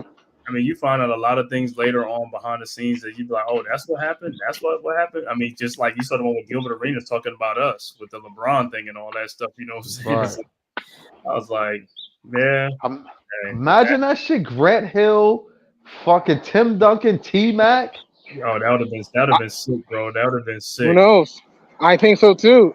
If I would have to guess, because it's all what ifs, we would never truly know. If I would have to guess, though, I think that team would have won probably 2 titles. I think so. I think they would have won 2 titles. I think so. Easily. And who was their point guard? Rafe Olsen or Jameer Nelson was still in. No, Nah, Jim, Jameer Nelson was later. Nelson was with Dwight Howard, though. Oh, okay, yeah. So it was yeah, Rafe Olsen. I, It was Armstrong. It was Armstrong. Oh, it was really. it was Mhm. Armstrong, Mhm. Daryl Armstrong, Daryl. Yeah, man. Wow. Mhm. Yeah, because I knew it wasn't what Scott Skiles because he was been gone. That was way back. Yeah, Yeah. That was with Yeah. Shaq and Penny and stuff like that. Right. Scott, Wow. yo, Scott Skiles was the only guys that remind me like, yo, he was a point that looked like he was like 40 years old. He was with the little hairdo and all that stuff. He looked like an older car salesman or something like that playing with Look kids. like a He's look like like, a test yeah. tube baby. But yeah, that would have been sick though. You know what I'm saying? I But think so. Wow. Gee, what you think about like this NBA TV deal, man? This 11 years, $76 billion TV deal, man, and some of these contracts that like I told Demeet what's going to happen in the future, man. It's like guys can be making somewhere about $80 million a season, and then the Ooh. further they get is going to be $100 million a season for a star player. $100 million in a season. Yeah. For me, man, TNT has to. To me, man, the CEO for Turner Sports, David Zasloff, he has to open his mind and understand that the National Basketball Association got him the bread, and he has to find a way to keep the NBA on TNT because not everyone has Amazon or not everyone has Prime. computers though. Amazon, Prime, yeah. Like, no, I'm happy NBC more than likely is coming back. I'm happy that NBC more than likely is coming because we haven't seen the glory days of the NBA on NBC since 2002. At the same time, TNT has to find a way to snatch the NBA back. Because not everyone has computers and streaming services, you know? Because inside the NBA with Shaq, Chunny, Kenny, and Chuck, I know Chuck next season's his last season. At the same time, the guy finally keep the NBA on TNT. Even though it was funny, it's educational, it's hilarious. Like, come on, like TNT has to finally keep the NBA, man. Yeah, man. I mean, that's a good partnership and stuff like that. But yeah, I agree with you, man. Because guess what? I don't want to see things going to Peacock and all this other stuff, man. I ain't Yeah, trying to get all these what? subscriptions and stuff, man. It's like, hey, just keep the stuff on the regular, ESPN, ABC, Mm-hmm. NBC. I'm good with that, man. But when I'm looking for a game and they be like, oh, it's on Prime. I was like, what? It's on What? Prime, or it's like, or next soon it's gonna be Netflix. You know what I'm saying? Oh boy. You know what I'm saying? You just because that's what they're trying to do. They trying to go to all these other things, and that's what they're doing. So it's just like, man, come on, man. I hope the majority of games is on. I hope they give you an option where you can have either or. The games on both. You know what I'm saying? Because yeah, I don't want to be having a subscription here, subscription over here, there, and all this stuff. Exactly. I ain't got time for that. Exactly. And that's where it's growing. They using the leverage of everybody using whatever to wherever the money's coming from to pay that money. That's all is coming down to. Why Yeah. why wouldn't TNT still vibe into paying it? I mean, like you said, that show has been a hit. They've won Mm-hmm. definitely a lot of Emmys and awards for those dudes doing a commentating or whatever at the end of the game. The analyzing the game after every game. But it's like you gotta put your money. You gotta put that money in as well. Exactly, and not just that. Think about the play-by-play guys, Kevin Harlan, Iron Eagle. Like, keep those guys around. Like TNT has to, stop being stubborn and just, pay off the dollars. Yes, I know it's hard to pay the bucks. At the same time, think about the viewers too, though, and that's yeah. Like, think about even the play-by-play guys too. Kevin Harlan, Iron Eagle, Sparrow Ditas, Brian Anderson. I mean, heck, Jamal Crawford is doing was doing some side analysts, Reggie Miller, etc. Though, like, yeah, Hmm. Mm-hmm. gotta keep those guys around. Yeah, Well, Yeah, yeah. listen, the money's great. I just think it's putting an astronomical strain on the regular people to even watch a game, go to a game, and all of that happy good shit. Yeah, I'm seeing. And right. and I'm not gonna like the fact that yes, I could go to a Sixer game to watch the Knicks against Sixers, much cheaper than going to Madison Square Garden, and now they're probably gonna raise the rates because they tired of New Yorkers coming up to Philly, buy cheap tickets and be in the seats, cheering for a Knick game. Mm-hmm. So it might change all of that. They showing Yep. what they saying what's the name is on what's good, coach? Welcome to the stream, man. What's going on? Peace and blessings, everyone. I hope everyone is doing well. Thanks for having me, my brother. It's always an honor to be here with you, man. No man, Pleasure to see you, they bro. on these streams, bro. They be putting that work in, you know what I'm saying? Glad to have you on here, man. Talking Knicks, talking NBA, man. Whatever you want to talk about, man. We just talking about the TV deal, man. The 11-year, $76 billion deal, and also, the Jalen Brunson, huge, unprecedented pay cut to help the Knicks. You know what I'm saying? So it's all good, man. It's all great. You know what I'm saying? I'm loving it. I'm happy. You know what I'm saying? It's like, hey, and just like I was telling, man, with the contracts coming up, man, with this TV deal, man, guys gonna be making 80 or $100 million per season soon, man. You know what I'm saying? Within the next 10 years, man, because of this TV deal. Mm-hmm. Yeah, yeah. I mean, it's crazy the amount of money that's out there. I mean, I know they talk about the aprons with this new cap, but when you sit there and you see that money that they're bringing in, it's like wait a minute, this for me. It's not fully registering because what is it, $76 billion? Yeah, Yeah, Yet 76 still, million. but hmm yet and still, you have this new hard cap that you're imposing and making it difficult. Who's going to be getting that money? I mean, how are the players going to get their share of the pie?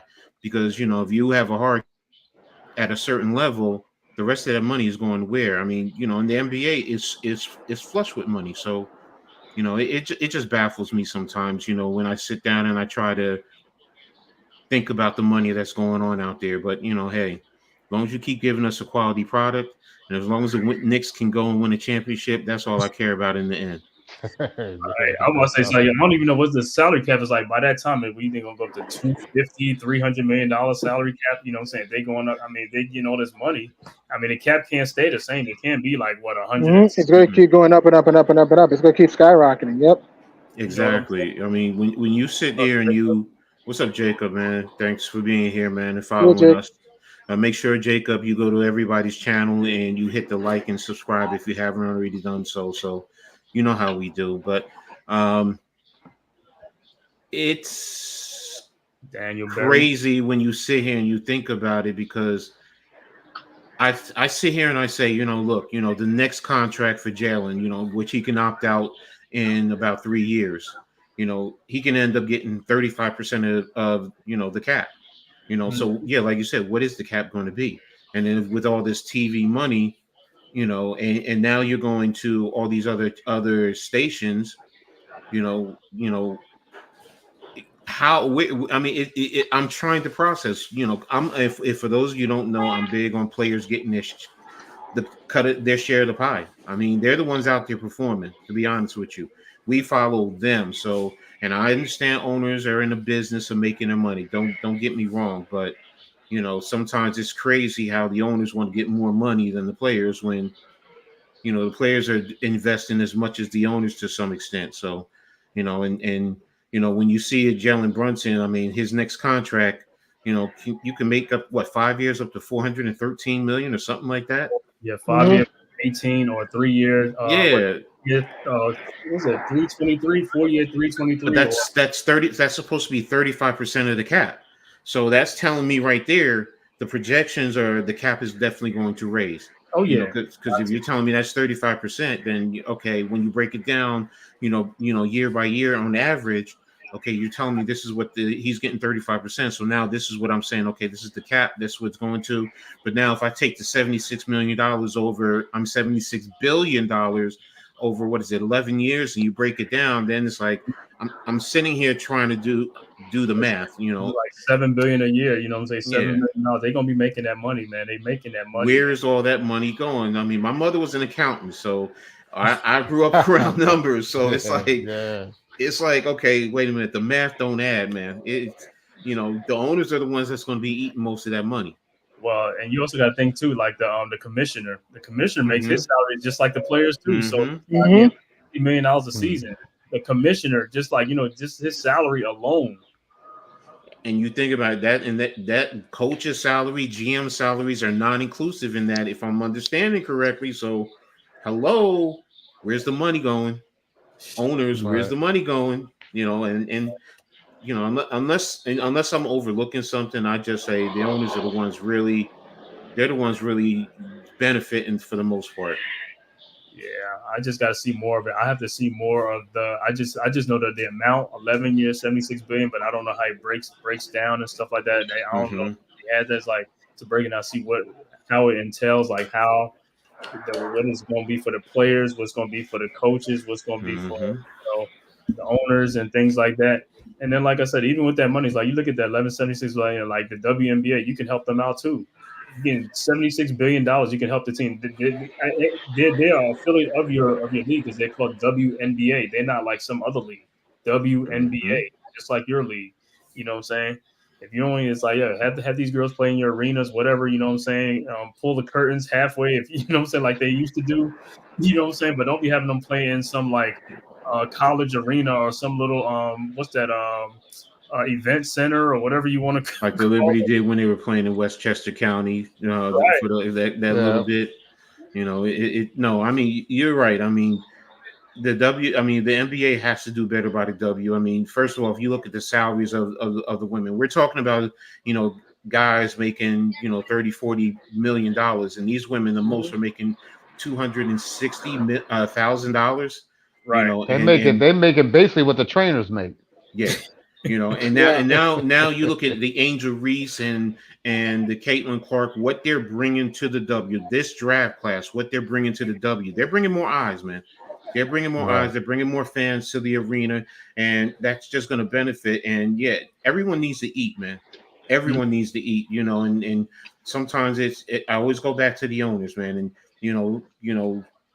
as much as I kill the Brooklyn Nets, I have to give them the respect for what they're doing for my Liberty, though. I really do. They really are. They at least were trying to get in charter flights and so on and so forth for their organization. Yeah, other organizations, or quote unquote, they didn't have the money. Yeah, okay, whatever.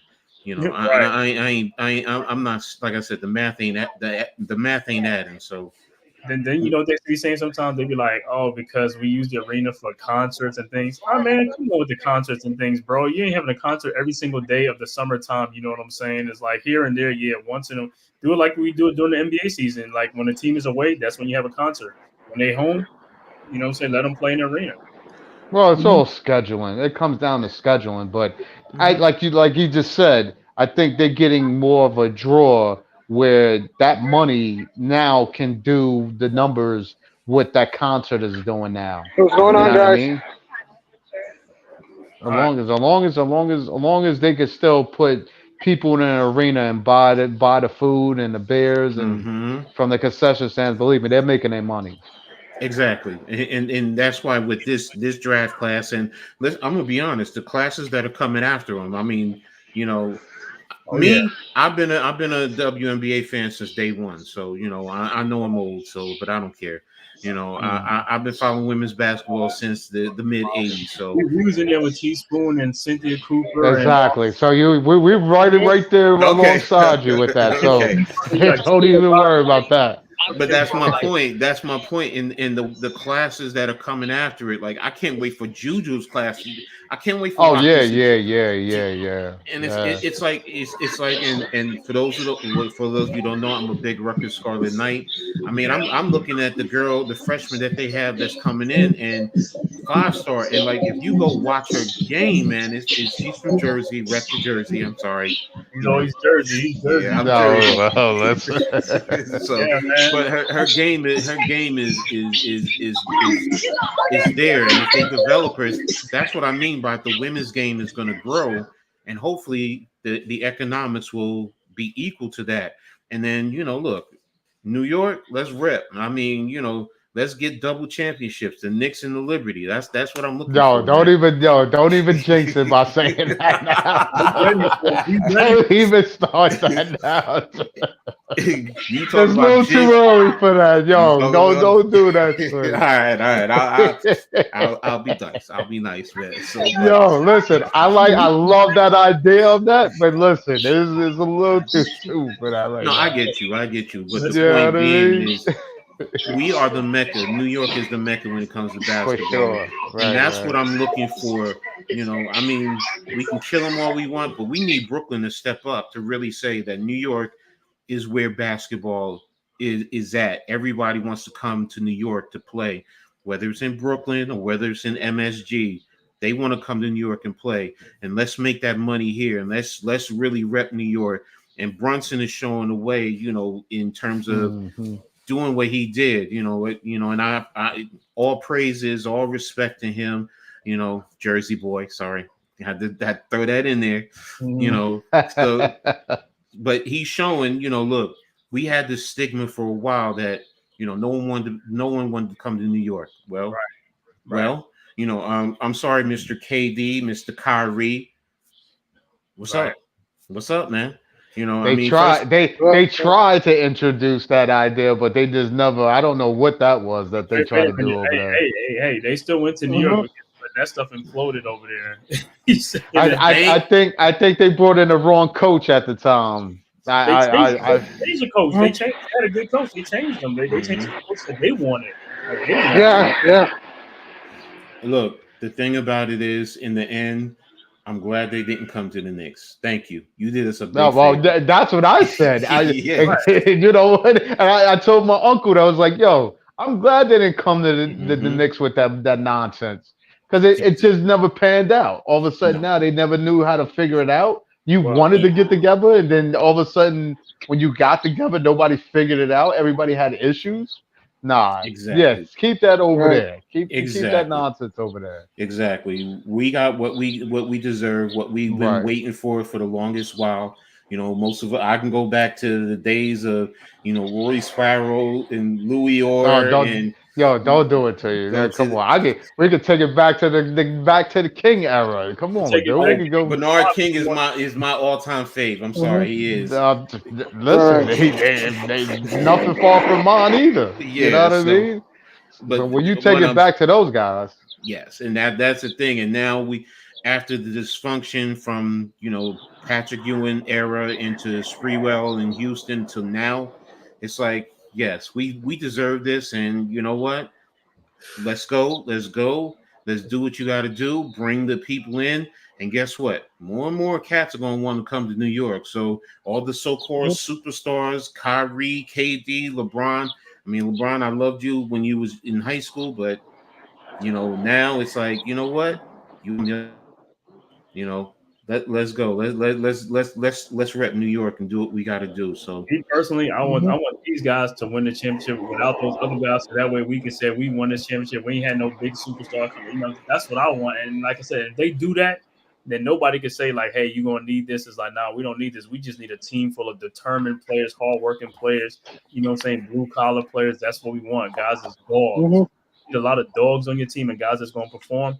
That's all you need. You know what I'm saying? Just like how we was playing in the playoffs. You know what I'm saying? Only thing is like we down in health. Health was the only thing that took us out. You know what I'm saying? But we still put up more of a fight with the guys that we had on the floor than Dallas did against Boston. We put up more of a fight than anybody. You know what I'm saying? And nobody wanted to see us at full strength. You know what I'm saying? So that's why I'm just can't wait for the season, man. It's like, yo, all I'm praying for is health. That's all I care about. what are we doing I mean, are we bringing Precious back? Anybody know? Is he coming back or Who knows? We have no idea. no Who knows? idea. that's my If somebody offer him more money than the Knicks is going to offer him, he's going there. But we It's got the his same bird thing like rights. Harstein. We got his Yeah, bird because we rights. declined this option. We declined this offer. So All of that, Precious. yeah. So Precious can Precious can vamoose wherever he wants. He can go wherever he wants. He can go to Hawaii if he wanted to. Yeah. All right. Yeah, Right. I I thought hope we he had his comes bird back. Though. rights. He'd be good for the bench. I hope he comes back for that. Playing the second. Me too.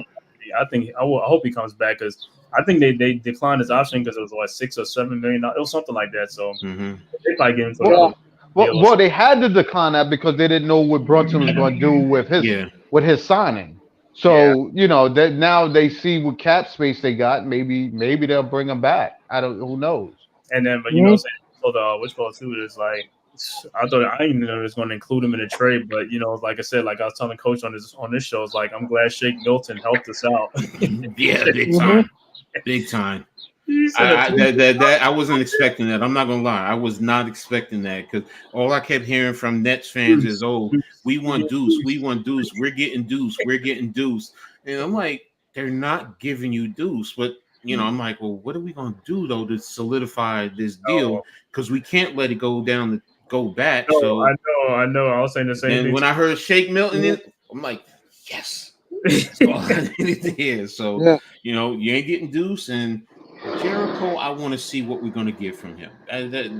Sometimes I'm like, there's something there, but then there's times I'm like, he looks lost. Yeah, his athleticism is crazy, man. It is just, he's been working out. So I hope he's been working out good and just keep it up the confidence and all that type of stuff, man. But just say all of that. But all these players that the Knicks is putting together, if everybody stays healthy, I don't see him being in the lineup like that. But who's the backup? Who's the backup 4 or 5 on that second unit? Because right now, because you got Mitchell, who's backing him up? Right now is Jericho. And I don't trust Sims. Like Sims has talent. Even though Sims can fly to the rim, I don't trust Sims with his IQ. He cannot stretch the floor. He's not a great playmaker. He's not a good playmaker. He's not a bum. He has talent. He's not a bum. It's just that I just don't know if Simmons is gonna cut the mustard. You know? Yeah, but I mean, but like I said, one thing is just like the what you call it, just the what you call it, is like depth. Tudo. Yeah, Tudo, what's good, bro? Yeah, you in Italy? You in Italy? No, And keep in mind, Precious is undersized. Precious is only like 6'7", 6'8". Right, Yeah, but I mean, 6'8", yeah. yeah, but you know in the NBA, you know how that goes. And you know what I'm saying? These guys can play, you know what I'm saying, the way they be playing. He can play as a 4 or 5, you know what I'm saying? So Because I thought the Knicks was going after that dude from Orlando, that 7'2" Oh, Mo dude. Wagner.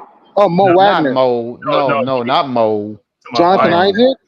Biotez or Diatez, whatever that Oh, Goga Patazi. Didn't he resign? Didn't he Patazi, resign with them? yes. Yeah, he's back to the Magic. Yeah, he resigned. Yeah. So, okay. but that's the whole thing when the second unit, because it's like, you know, once you get Deuce, you got Dante, you got Hart, but then it's like, okay, where do we go from there? And that's Well, my only concern. that's why they talk about trading Julius Randle to Minnesota to try to get Townsend. That ain't the I don't want Cat, man. Okay, here's the thing. Even if you do that, okay, because you make the trade, it's still the same thing with the second unit. Because that's the question. Whether it's Julius in the first unit, Towns in the first unit, who's going to be on that second unit? Well, then you change the starting lineup. You put Towns, you put OG, and then you put Bridges at the small forward, and then you have Hart or Dimancino with Brunson. But then you look at the quality talent trade. It's going to be Julius, and you have to salary.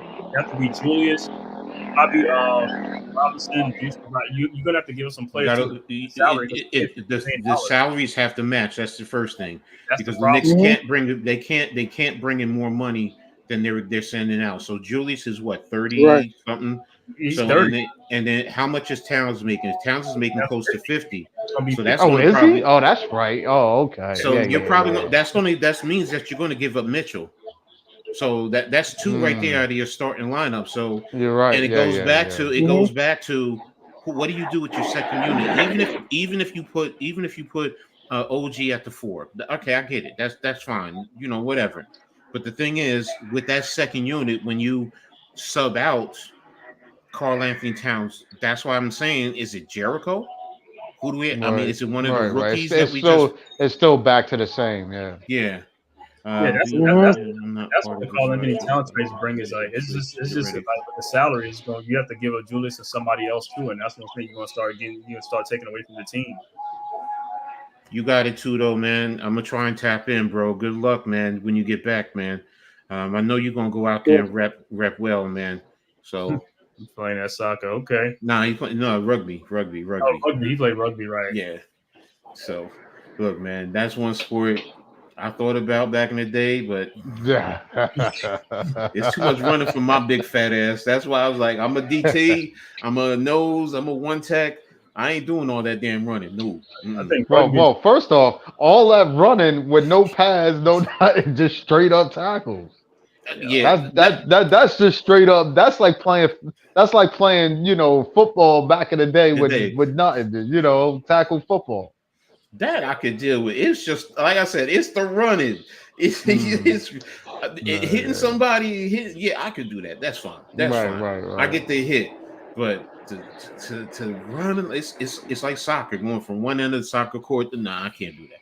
Yeah, I'm a one tech. I'm an interior. You know, I go a certain distance when I run, and then you know what? I'm watching all you pretty boys go running from there. Right. Then you can take a break, recover, and get back out there when you need to. Right. Yeah. So, you know, but Tudo, much love, man. I got you. But getting back to the Knicks, man. But that's why I say I don't even see that Karl Anthony's talent traded to me. It's like doesn't you have to break the team up to get that dude. It's like he's not. Like I said, I like Karl Anthony Towns, but like I said, sometimes he just plays. I don't like him at all.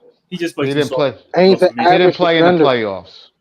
He didn't play in the playoffs like he needed to for his squad. Right. And don't get me wrong. And I know, Coach, you got a soft spot because he's from Jersey. No, I don't want him. Oh, you didn't know he's not representing that jersey, you know. And look, he's from P-Way, my area too. He went to St. Joseph in Metuchen. I know all about him, but no. No, you ain't rep. He Yo, ain't repping Jersey. that dude is soft as cottonelle. We don't need that. No. And don't get me wrong, like I said, if you look at his numbers, though, you'd be like, okay, 20-something and like 10, 11 rebounds when he was averaging like that. It's like, okay, he's doing stuff. But then when you really watch the game and you see it, be like, It doesn't feel impactful. Doesn't feel impactful. No, Yeah, right. does not feel no. impactful. It's like you just he's a stat stuffer. He just you could find he's just putting up his average stats, not making direct impact in the game. And he's still getting in foul trouble because I watched some of the games. Like there's some stupid fouls he was committing, like at half court, and I was like, Carl, what are you doing? Your team needs you in the game. They need you in the game. He's getting himself in foul trouble to sit down. I'm like, bro, your team needs you. And he's an average defender. He's a average. He's not a bad defender. He's an average defender. He's not a great rim protector. He's not a great perimeter defender. It's like like Cat has talent. Yes, he can stroke the three. Here's the thing: why trade JR for a dude that's worse than him? Randall's better at mid range. People need to understand: shooting isn't just threes. Mid range is a part of shooting. You know, mid range jumpers is a part of shooting. Cat is a better 3-point shooter. Randall's better at mid range, rebounding, playmaking. I mean, yes, Cat is better inside scoring. Athleticism subjective because they both can fly to the rim. Like, I don't understand Cat. And Cat, come on, yes, I mean, Cat give Joker fits in the second round and KD fits in the first round. At the same time, he could even score on freaking Gafford in Washington and D-Live in the conference final, man. Yeah, I didn't know what that was all about. No, forgive me for this word. I don't want no pussycat. I don't want this pussycat. It will be a catastrophe in the Big Apple if we get Towns, man. Yo, that's go ahead. I'm sorry. No, it seemed like he threw the game, like he bet on a game because he was not nowhere in that series. I don't know what happened. He was great against Denver. He was solid against Denver. What happened against Dallas? Yeah, and then when you look at Dallas, I mean, you got Lively and what's that? Guilford, but it's like Gafford or what's it's like, man, go up against some guys. You 7 foot, man. I mean, posterize them. Yeah. I just think the way he played, like you said, he didn't play physically, and he allowed them to bring the physicality to him, as opposed to him taking it to them. You know, so and it messed with his head, you know, for some reason. So, you know, and yeah, he just totally disappeared where, you know what, Ant-Man needed you, bro. Ant-Man needed you in that series. You step up, it's a different series. And who knows? You know, who knows? Maybe you're in the NBA Finals. Who knows? Because remember, the games were close. Game 1, Mavs only win by 1. Game 1, Mavs win by 3. Game 2, Dallas only won by 1. Game 3, Dallas only won by 9. If you show up in those games, more than likely you're in the NBA Finals. Exactly. It's a whole different, and that's why it's like, look, man, if you can't show up at that time, that's money time. What do you think you're gonna do in the Mecca, man? And we really bring it to you. You from the area, but still, man, come on, man. There's some cats who just can't handle being in certain areas. He's fine being out there in Minnesota in no man's land. Go ahead, do your thing out there, get your numbers. You know, no, he don't represent Jersey to me. Nope. You know they'll boo Madison Square Garden. They'll boo you if you ain't playing good in the game, man. Especially in the play, you ain't playing good, they'll boo you, man. And it's like I don't see how you gotta handle that, man. You know what I'm saying? Because you gotta bring your A game. You gotta bring it, rebound, play me. You gotta do something, Cat. If you're struggling offensively, rebound, play me, dive loose balls, do something, do other things, though. Now, what's the deal with or rumor about Bertrand from? He got released, and I think the Knicks one probably they say they're interested in him too because you know he shoot threes and stuff like that. So now that's somebody you could put on the second unit. All right, I mean I get that's a decent move, yeah. Defensively, you might want to question some of his game, but no, defense is not his calling card. Thank you. Yeah, defense is not his calling card. Thank you. Have a good night. I've been known that defense is not his calling card. Yeah, but still, he also can help stretch the floor. And you know what? There's certain things you can do to help offset his defensive liability. Tibbs is good at that. So covering it up. Yeah. So, and plus he would be playing with some guys who are dogs on the defensive end, even if they're in the front part. They will help him for the most part. And plus you're probably going to have an OG or whatchamacallit? DiVincenzo, No, the Tim my Precious, mind. No, who just came over from Jersey? I mean, Brooklyn. oh Macau, Mikael Bridges. Yeah, Bridges. Sorry.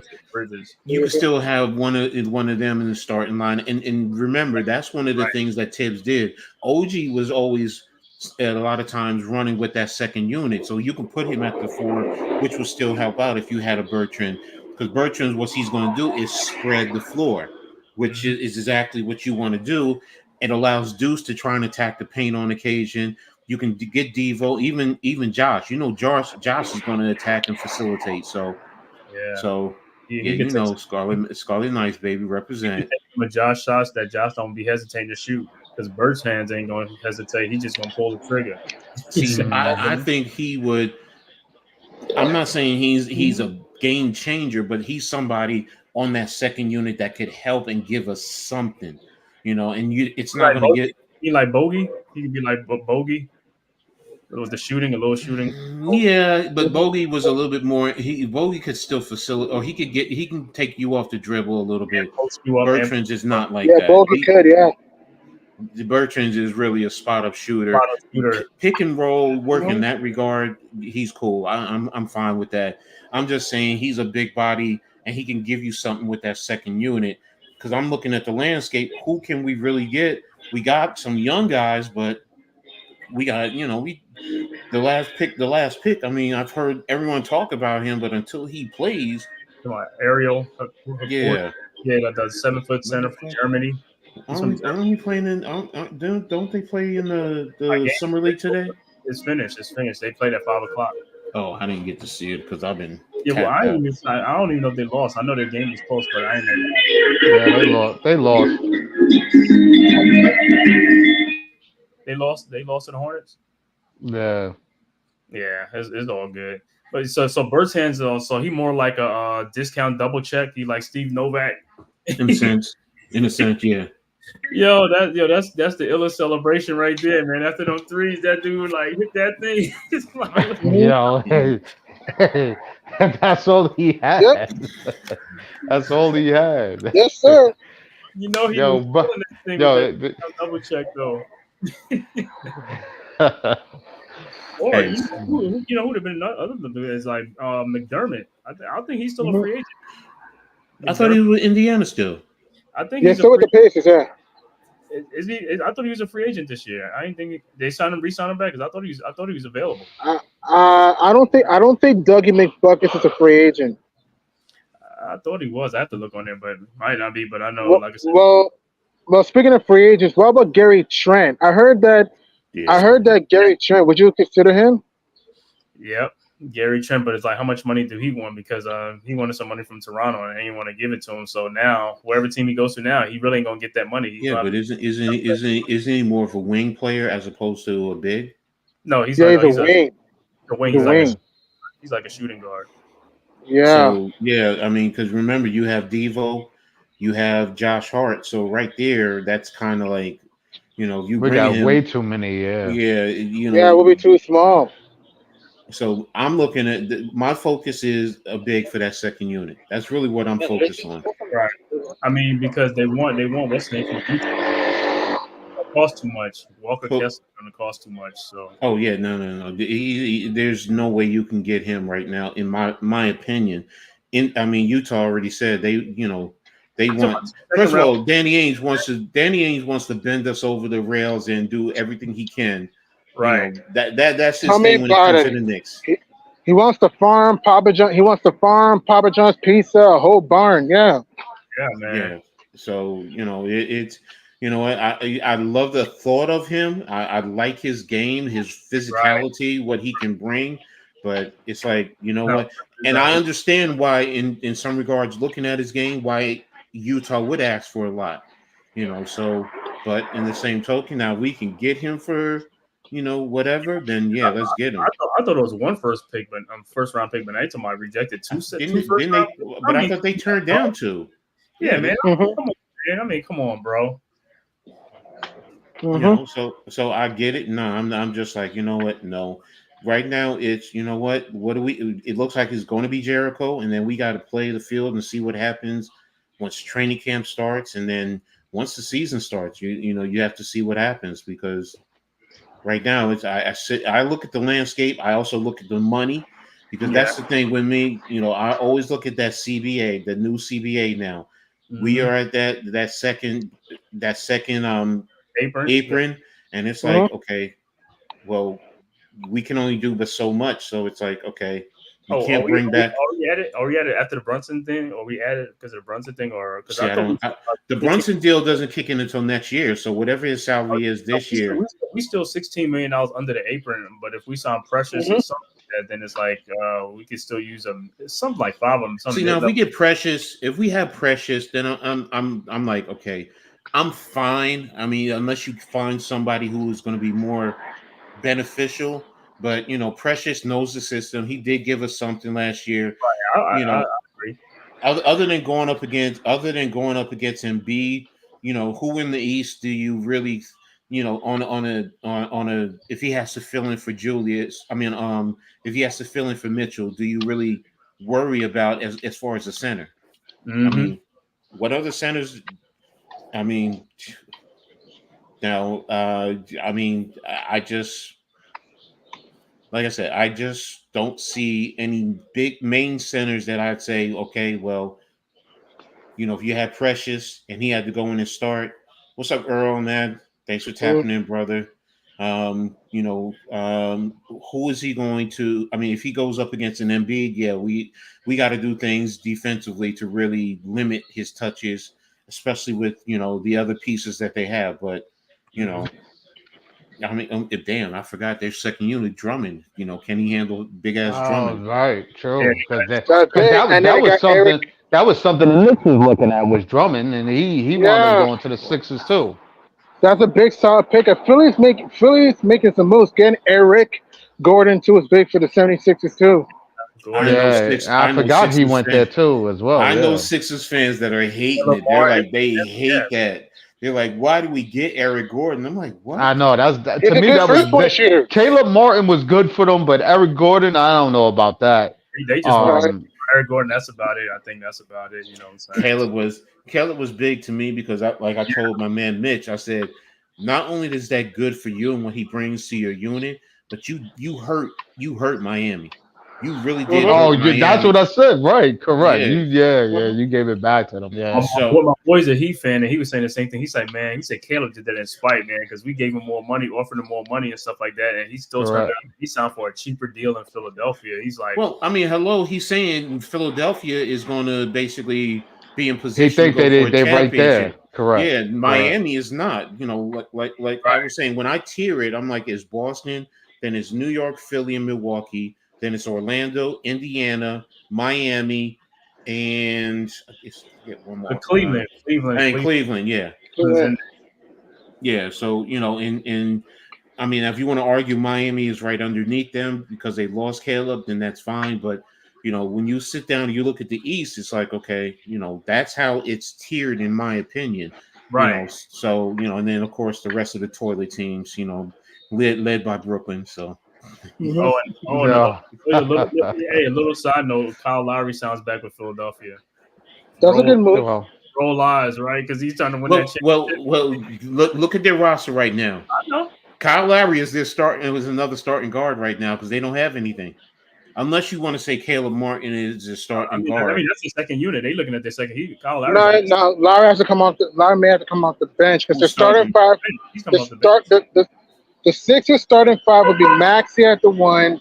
I Mhm. think it will be Embiid at the five, PG at the three, Oubre at the four, and they do need a two guard. Yeah, they're gonna need a two guard. Unless now, if you say Caleb Martin or Eric Gordon starts, okay, but Good point. I'll they start might Caleb give it to Martin. Kelly. Yeah. So Yeah. you and saying you know what? If you're gonna put Kelly Oubre at the four against Hmm. us, I'm gonna take that all day long because no? that He's means not. he has to No, go. he's not gonna He's be. going to have to go up against Julius. No, PG gonna be at the four, and then Uber be at the three because Also, Ubre's on. PG at the four, Michael. Yeah, Uber is only 6'7". Yeah. Still, PG handle No, Julius down in the box? he can. That's why I'm saying it's like when I know. and that's why I tell Philly fans, some of them are like, oh, we're way better than their exact words, we're way better than you. You know how these I've heard that too. We're Believe all me. together now. If you want to say, you want to pick and choose at certain times, I'm cool with that. But to say you're way better, because we got Paul George. Okay, It's well, a stretch. look, Yeah, is he gonna be go available? starting lineup. Is he going to be available all season though? Maxey and Brunson aren't even right now. We have Bridges at the 2. Who do you have at the 2? Okay. Right. Now, if you want to say OG and Oubre, I'm taking OG over Oubre. OG, yeah. At the 3, right? If you want to say Julius and PG, that you want to say that's a wash, okay, I'll give it a wash. You want to say Embiid at the center over Mitchell, okay. So right now we have the advantage because of the 2 guard. Because if you start Eric Gordon, I'm taking Bridges over him. Oh, if it's by far. Kyle Lowry, I'm taking now Caleb Martin for his defensive game. That'll be even. And he's but right? Martin can be streaky as an offensive game. That's where we can but his defense probably can put can impact Bridges. So just like you said, it's even, in that regard in terms of the starting line. That's why I'm like, they're not way better than us. That's what I'm saying. That's Philly fans saying that, you know what I'm saying? But like I said, you got your 2 main players like Embiid and PGs. They always hurt. That's the problem. Hey, that's the problem. You know what I'm saying? Maxey will be there. You know what I'm saying? But PG's what, 35 years old? Yeah, he's 35 years old. Yo, bro. No, 34. PG's 34. Okay, 34. I'm pretty sure he's gonna be 35 when the season starts. So I mean, the question is, what are you going to do if he gets? And then he signed for 5 years? 4. 4 years to 12. 4 years to 12. So you're locked into that contract, especially if he gets hurt for a significant time. So it's like, okay, in the East, Boston, Milwaukee, and New York is going to be a battle, man. What's up, Wales, man?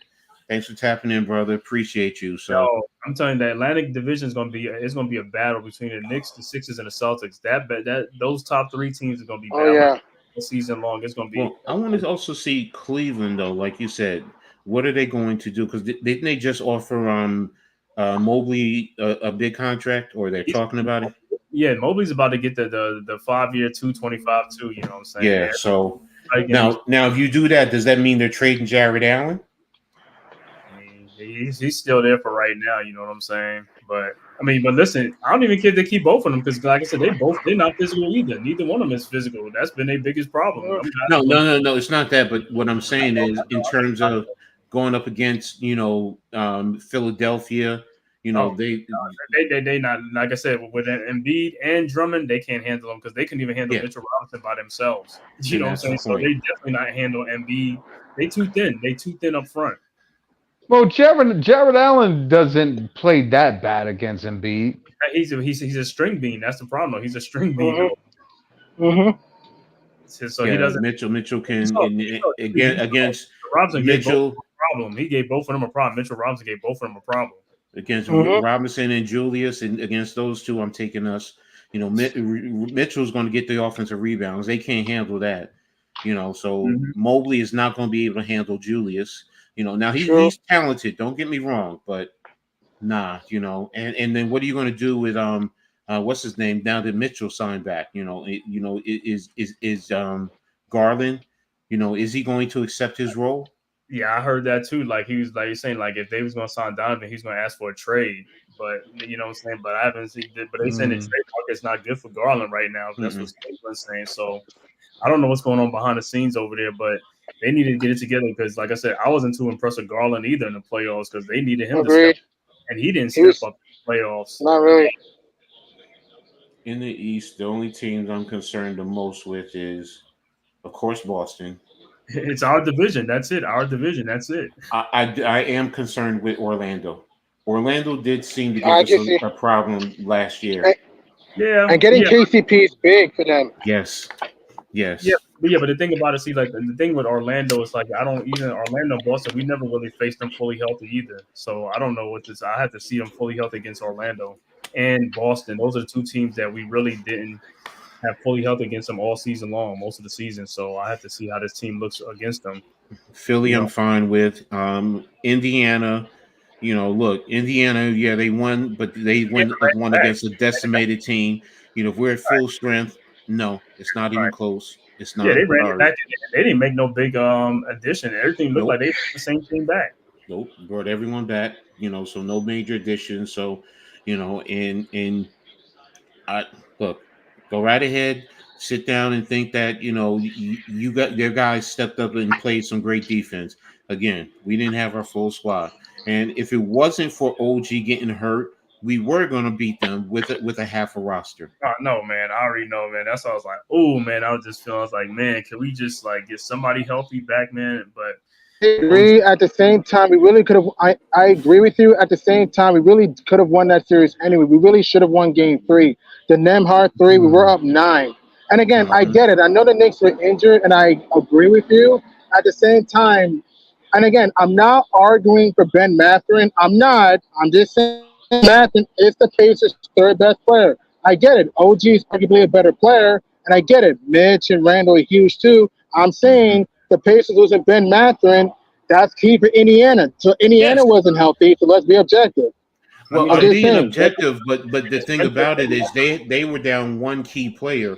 We were down at what, three key players out of our starting lineup alone.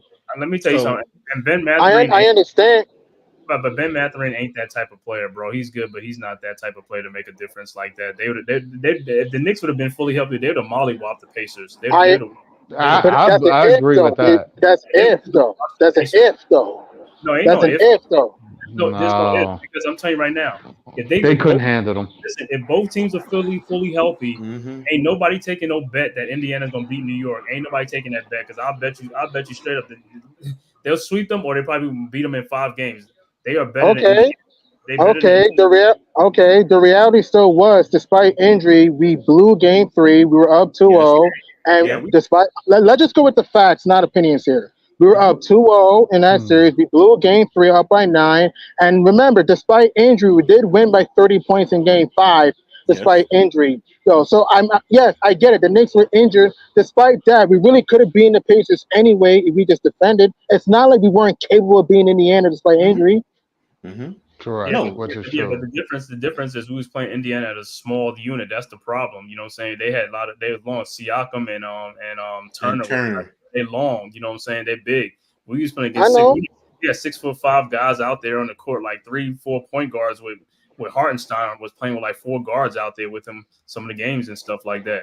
So, but like I said, and Siakam is a good player, like I said, but Mathurin, like I said, he's a good player, but he's not no superstar type of player. I He's never said he was a superstar. I'm just not gonna make it seem he wasn't important. I never said he was a superstar. No, I just he's not gonna make it seem he important. wasn't important though. but He's important. he's not the most important player. The most important player is Tyrese Halliburton. It's not Ben Mathurin. I Mathurin, agree with you. No, I he said agree he's with your you. third best player. He did say that. But oh I'm yeah, going to ask you this, okay?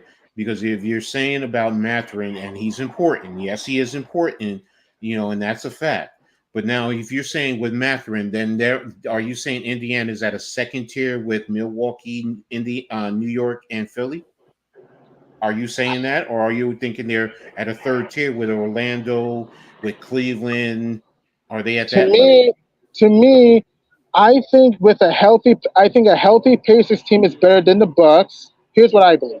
I think a healthy Hmm. Pacers team is better than the Bucks because I don't trust the Bucks style of play at all. I think they're better than the Cavs because the Cavs they're not that deep. And I don't think Garland and Spider Man fit. And look, I like the Magic. The Magic are a great defensive team. Their problem is scoring. They can't score. There's a reason why they blew Game 7 up by 18 against the Cavs without Allen, because the Magic couldn't score when it mattered, though. So to me, if you have in my belief, if you have Hmm. a healthy Mathurin, again, I'm not overhyping him. I'm not. No, I'm I not got you. saying I he's a got you. star. I got I'm you. saying if you have a healthy Hmm. Mathurin, Turner, Spicy P, Hallie. I think they're. I think with the TJ, OB, etc. I think they're Look, I think Boston, Philly, New York are better. I just think Philly is just like between first to second tier around that for me. Between first and second tier around that. I think they're better than every team in the East, not named Boston, Philly, and New York. That's just me. Right. Okay. You know what? I can kind of agree with you. They did beat the Bucks during the season, though. You know what I'm saying? They gave the Bucks a lot of problems in the season. You know what I'm saying? With the Bucks, they had that team. They gave him fits. They was up and down the court. They couldn't stay with him. They ran them. Exactly. That was with Greek Freak on the floor. That was with Greek Freak. Yeah. They ran them boys. I give them that. I give them that though in Milwaukee. Cleveland, yeah, like I said, Cleveland, they like a Jekyll and Hyde team, man. I don't know what to make of Cleveland. You know what I'm saying? Because if Donovan ain't playing, them other guys really ain't dogs like that. They not dogs. You know what I'm saying? Donovan makes them dogs. You know what I'm saying? When he's playing out there and stuff like that. But Jared Allen, Mobley, and Darius Garland, you know, to me, they're part of the all airport team. They look good in the airport. You know what I'm saying? Until they get on the court. You know what I'm saying? But they only got one dog on that team. Donovan, that's the only dog they got on that team. Them other guys, I ain't afraid of those guys. So I do agree that Cleveland is a third tier, or they could be in the second tier. I mean, but they in between there. You know what I'm saying? How healthy they are, how they play. You know what I'm saying? Now Mobley and really up their game, then it's a little bit different. But until they show me that I'll still put them down. Like I said, where you say that, coach, like in the third tier or something like that. Yes, I'm always putting Indiana at that third tier. Right? For me, it's always going to be Boston. It's going to be New York, Milwaukee, and Philadelphia in that second tier, and then Indiana's in that third tier. With Orlando, with Cleveland.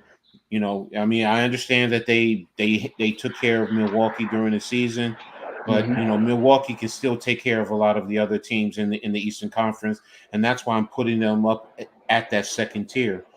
So yeah, do they have to prove it in the playoffs? Because that's the money time. Yeah, but that's also another reason why. Because you know what, and Chris Middleton, I think is going to be a big key because he was in and out all year, just like we're talking about OG and Julius. He's been in and out all year. So if he's playing and he's playing to his potential, he really is a big factor to what they can do over there. So that's why I look at Milwaukee as in the second tier with us. So I think the thing with Middleton is like he's been in and out of line for the last 2 or 3 years. I think that knee is just ain't gonna give him, like, he's always gonna have that problem with his knee. I think that's the thing with him. So the Bucks are looking at that too, and I know they like, man, this guy's good, but I mean that injury, it's gonna be every. You can make the same argument. You can make that same argument about Julius. Julius, the last 3 playoffs, has he been out because of the playoffs? I mean injuries. But Julius's injuries are not like him like, what is it, like the sprained ankle, the shoulder. Yeah, I mean, a Middleton thing is like that's an injury that's like Kawhi Leonard, consistent. That's fair. That's fair. That's the difference. That's fair. I mean, yeah. I mean, but that's the thing with Middleton. See, it's like a guy like he's their all-star player, but they really can't trust him during the season because of the knee problems. He'll play games and he'll miss games and stuff like that. And that's what's been going on for the last 3 years with him. So I ain't gonna say he's almost like damaged goods. He still has it, but he's just damaged, man. And I don't know. I think that's gonna be the end of him with the Milwaukee probably after this season. What's up, Mitch? Or next season, whatever. Mitch, what's good, guy? Yeah, man. We talking about your Sixers, Mitch. Oh boy. Sixers, man. He's the Sixers, man. No, he's a big Sixers fan, so die hard. Halftime on the Sixers, halftime. Yeah, him halftime. A lot of them in the hardcore. They're Sixers fan or Philly fans. So yeah, it's gonna be good, man. It's gonna be very interesting this season, man. It's gonna be very, very interesting this season. He's one that hates the Eric Gordon sign-in, and he does not like who they just Kyle Lowry. It's like he's live streaming it. Yo, Kyle Lowry's the dog for them. He's the one that's gonna be in there, fucking diving and taking the cheap shots at players. Kyle Lowry is he's like that little chihuahua that's always nipping at your ankles or something. Exactly. Yeah, That's that's all. Robert. That's all. That's all that you need, Kyle. And sometimes you do. You need that dude that'll take those pot shots for you and stir the pot a little bit, get your team going, and get back in the game or whatever. He's But good but at I'm flopping. He's very good at flopping and All of getting that. up. All of that. He's part of Yeah, the entertainment. That's all. yeah. I'm gonna say You this know what like I mean? I don't know if he's a bigger Sixer fan than this guy that we used to work with back in the day. I mean, this guy. This is when the Sixers. Oh This God. was the Sixers was bad. This guy he used to take the games to go back home to watch it at night after you get off work to see how they lost. Jesus.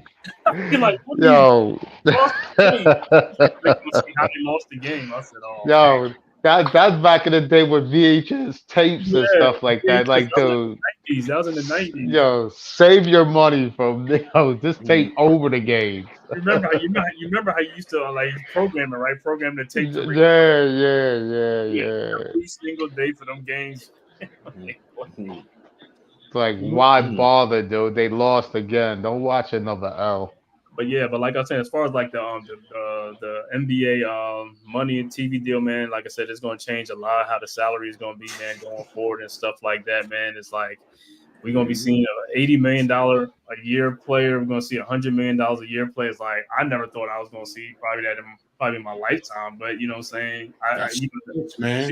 You saw the That- Shohei Ohtani's contract, the $700 million contract, and I'm like, whoa. You know, That's sports, man. That's all sports, man. I mean, Well, you're seeing it. You kind of seeing it. Tatum, not to cut you off, but Tatum, Mhm. 61 million already. Mhm. Come on, him and Brown, retarded. $100 contract. Yeah, So so Celtics don't sound like a billion. They got $1 billion contract. That's what I'm saying. They don't sound like to $1 billion. Like, yo, where's this second apron? that's where this owner is smart too, because putting the team up for sale, you sell while it's hot right now. It's like, yeah, I'm trying to get out before I really get exactly. let me get my $5-6 billion and get out of Dodge. Yo, take it and run. That's why Mike sold the Charlotte Hornets, because he knew where it was going to. He said after he signed LaMelo Ball to that contract, he's like, "Mike, get out of here." Yeah, Dude's contracts is getting ballooned like crazy right now. Yeah, because Mike bought that team for like 200 something million, and he sold it for like $2 billion or something, like $3. It's like he bought it. But they're not putting people in the seats like that over in Charlotte. No, I know. That's what I say. Their games, like even like one of my guys that's on the podcast on another podcast is like he in Charlotte and it's like, man, we can get floor seats anywhere, man, anywhere in the stadium. You know what I'm saying? Anywhere you want. Exactly. It's like almost like Atlanta game. Yeah, Atlanta games, but you know what I'm saying? Atlanta games, they be crowded like when the Knicks, the Lakers, all those other teams come in. Oh, yeah. It's to be packed. But like I said, Atlanta, that's another team. Like I don't even know what they're doing, man. I don't know what they're doing. They trading D Murr for Larry Nance and Dyson Daniels. That's like trading an All-Star for a Pringles chips and a soda pop. What? I like that. I like that. And a Sprite. They traded D Murr for Pringles chips and a Sprite. Come on, what you feels even thinking? Said Dyson Daniels. Dyson, what is that his name? Dyson Daniels? Yeah, Dyson Daniels and Larry Nance. Larry Nance Jr. is like, yo, but you know they got the first pick, so they picked the foreign kid, right? Ricochet, whatever. Oh, they did add that to the but like that. So I guess that's what they turned towards. It ain't Cooper Flag. It ain't Ace Bailey. It ain't Dylan Harper. Yeah, them dudes is coming out next year and the year after that, man. The draft is gonna be loaded the next couple of years and stuff like that. Well, man. yeah, the next 2 years. Yeah, another 2 years. Cooper Flag. Yeah, he definitely gonna get the money when he come out. It's gonna be more American players picked this time because this year was a foreign invasion. Because me and my boy D was at the draft and stuff. He was just like, "Yo, what's the name?" Every time they say the name, I'm like, "There's like from France, from this country." I was like, "Oh my god, the international flavor." Yeah. How does Filipowski not get picked? You saw what happened. How he slipped down. You saw why he slipped down. That off court thing, man, with that girl, his fiance. Man, that with the older chick. But why would that bother anybody? Because the NBA teams, they're saying like as far as like I mean, because he's estranged from his family. I didn't even know that. You know what I'm saying? Because of the girl and stuff like that. It's more to it than what we know. You know, because she's a Mormon and people want to go that route, and it's just like, yo. Yeah, Who man. cares? Can the kid play? So what? He's with a You're right. cougar. So what? He's with a cougar. Right. All right. Right. You know, man, Yo, what he does in his bedroom or whatever, right. who's in love with is his business. You know, so can he play?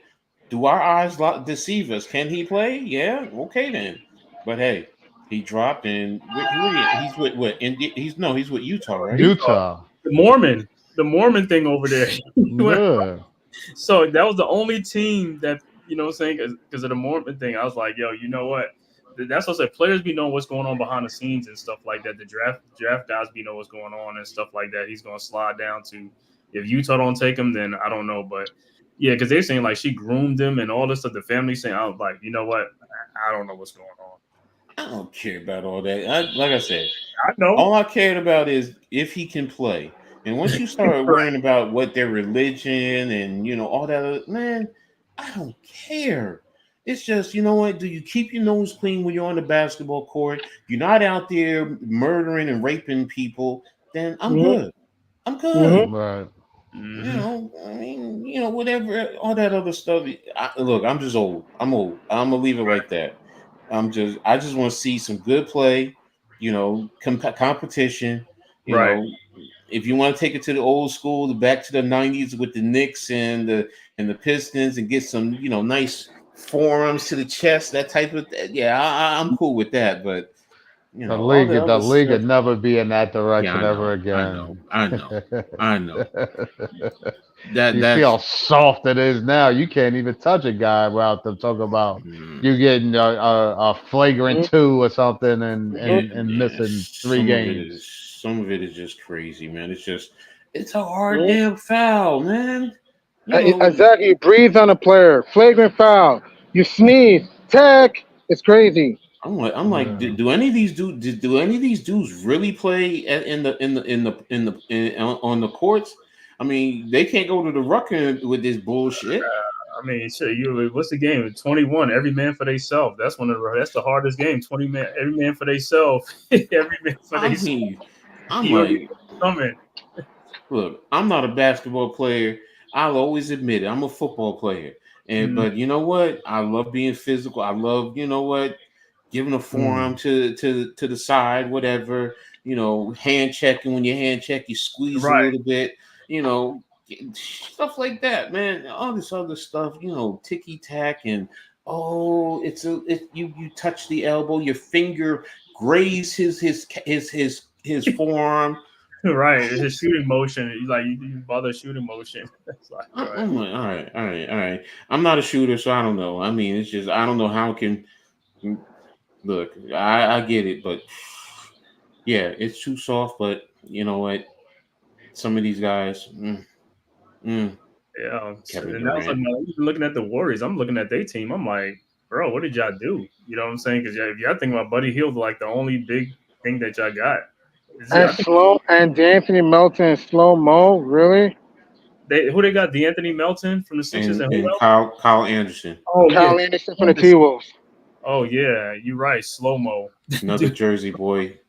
Boy, product of St. Anthony's. St. Anthony's. I remember Kyle Anderson. I remember when he was the number 1 kid in New Jersey too. So I remember. So wow, he has an old game, man. When I saw him, I was like, "Oh my god, he has an old game." You know what I'm saying? But it's like, man, if there's a player he's slow, yeah, he who wins slow. The West then? We already talked about the West. Who wins the West? Well, the West is going to come down to, like I said, OKC and Minnesota is going to have to battle it out. Denver will be right there, but OKC, Minnesota is going to have to battle out, and I'll see how Sacramento's going to do. You know what I'm saying? What about Dallas? And Dallas. Oh yeah, and Dallas because they got I think Phoenix made some moves too, improving their bench. I don't think Phoenix. I think they're going out with a whimper. I think their first three, their big three, just cannot figure out how to play together. They just. I mean, whatchamacallit, after KD and new coach now. KD and Book. Yeah, KD and Booker seem all right, having a certain level of synergy, but Beal is just like, what are you doing with him? So I can't figure out what they're doing with Bradley Beal. So who is their coach? Who is their coach? Mike Budenholzer, Coach Bud. Budenholzer. Bud, yeah, they brought him Coach in. Bud, yeah. Yeah, but is he going to be able to get the most out of them? But you know, with Budenholzer though, he is scoring, so they're gonna be a scoring team too because like you Well, know they did better trying to find a point guard though first. that's what they Yeah, You do need a point So guard, yeah. and see, Denver to me, you said Denver. To me, Denver's in that second pushing the second tier now because they lost too many players, yeah. from their championship team. Reggie Jackson, Jackson, KCP. KCP. Don't forget about Bruce That's Brown. last summer. That was last summer, yeah. And They Yeah, just he lost. was on Toronto. He was on Toronto He's last on year. Yeah. Toronto. So you gotta rely on Michael. Yeah, now you gotta rely on Michael Porter, and Porter's been yes. way too inconsistent. Yeah. So that's why I'm looking at them like. Now think about it, yeah. Denver's on the Yeah. decline. They on the decline. You So, know what I'm saying? It's like OKC, depending, I want to see how that young team does. But yeah, I look at it as Dallas. I look at it as Minnesota, and I'm keeping an eye on Memphis. I want If to healthy, see it'll be scary. like John Morant's back. John Morant, but it's not only John Morant. People can sit here and hate on him. Getting whatchamacallit from Purdue. Zach Edey in that pick and roll and that big body. You could talk about his defense, man, but he's going to foul out in the low post, man. That dude is a legitimate 7'4", 300, and he doesn't look it. So and you get him and John Morant in the pick and roll. He has good touch in the game. He can rebound offensively. So it just and you got him with Jackson down in the front. It's like okay. Well, you gotta see how that works because you gotta think Memphis is at his best when they're up and down the court too. If they bring him in, they got to be more of a half court team. Don't. This the thing. Defensively, if he can get the ball, kick it out, he's a trail. So now he's creating a mismatch coming up the basketball court. They can get down the court quickly, and if they can score, fine, no problem. But if not, they can get into their offense. Now you might have him coming on the trail with a small forward. Guess what you're doing? You're kicking it into him, forcing the defense to collapse. Now he's good at passing. He's getting double team. Everyone talks about how slow, and yes, he's not elite. He's not elite speed, but he causes mismatches just by his size alone. Right. And he showed he can hit the three.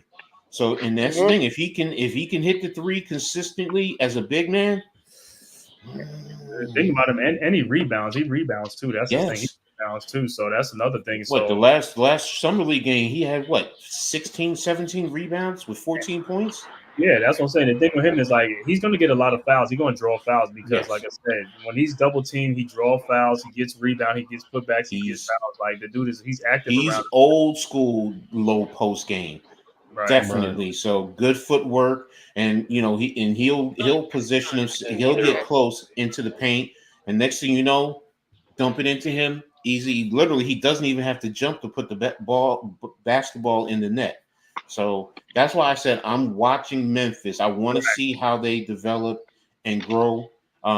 D Rose is still over there too, right? D Rose is signed with them. Still over there. D Rose over there, yeah. You got D Rose over there. You got whatchamacallit from Boston over there. Marcus Smart. Yeah, so it's like they have talent. It's just they were decimated by injuries. So I want to see how they develop and mesh. And if they remember when Ja was on point, they were tops in the West. So it's like, okay, well, if they can get back to that, then they're going to be a team that you really got to consider. When you break it down into the teams in the West. I like the Sacramento that you mentioned. Yeah, Sacramento is definitely one I'm definitely going to be watching now that they just with the recent trade. I'm like, okay. And Memphis didn't lose much either. I mean, they still got the same guys back. They got Desmond Bain, Jaren Jackson. They still got their core. You're right. Yeah. There's injuries. Injury, and then Ja with what happened last year. So if he just focuses on basketball. I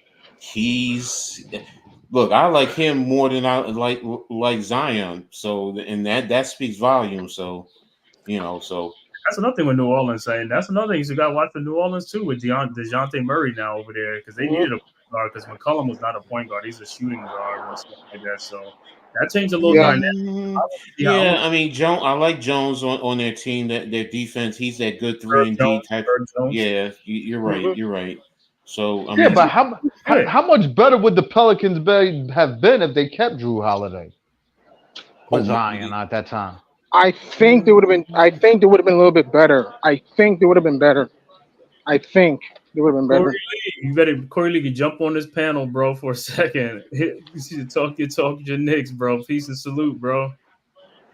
But yeah, And no, I have you're my right, number in the Mitch. chat, by the way. I have my number in the chat if you want it, by the way. okay, I got it. Yeah, you're right, Mitch. They can't trade Ingram now. They definitely can't. All right, that's all that. They, Ingram, yeah, they got a little squad over there. but wait a minute, Ingram. Wait a minute, who's playing what? Because you got Jones. Is Jones coming off the bench now? Yeah, Jones would have come off the bench. Yeah, because Ooh. their starting five would be. I think it would be Murray, CJ, Bi, Trey Zion. Murphy, Zion. Ooh. Trey Zion Murphy. playing the five. I don't know about that. Yeah. They need a center, man. The Pelicans need a center. They need a center.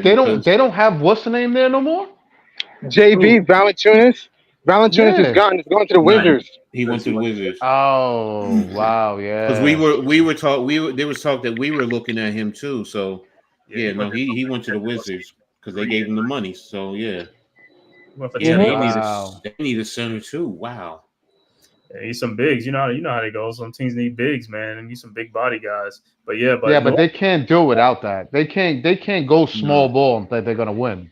Dude, I don't trust Zion at the 5. No, I don't trust Zion at the 5. Well, you don't trust his health to stay consistent with that. Zion's gonna be at the 5. I forgot to see. Looney's. Wait a minute. I thought. Is Looney a free agent? Who? Yeah, Looney's a free agent. Yeah. If I'm the Pels, I'll snag him. If I'm the Pels, I'll snag him. What about can we get him? Hey, I thought the Knicks was looking at Looney at one point, or the other backup center that the Warriors had. He signed to I know you're talking about the number 2 overall draft pick. He's my Wiseman, James Wiseman. Well, not Wiseman. The other. Kevin Looney was another one the Knicks was looking at, but I thought it was another person. But no, Wiseman is a wash. He was over at Detroit. If he couldn't stay with Detroit and start because he's like Kevin Knox, like get out of here, go back to the G League. Kevin Knox is in the summer league right now. Wow. You know what I mean? Like, come on. Wiseman should have. That's all he had to do was come out and play. I don't know what happened with Wiseman. I know coming out of high school, he's one of the top-rated players, and he went to play for Penny and all that stuff, and then that stuff all went down. And then I don't know what happened, but he got to the NBA with the Warriors, and I thought it was going to be a good for him over there because they picked him number 2, and stuff never worked out, man. I like Draymond got in his head. Draymond probably punked him. Yeah, Draymond got in his head. I guess after he saw him punch Poole out, he was like, "Yo, you messed me up."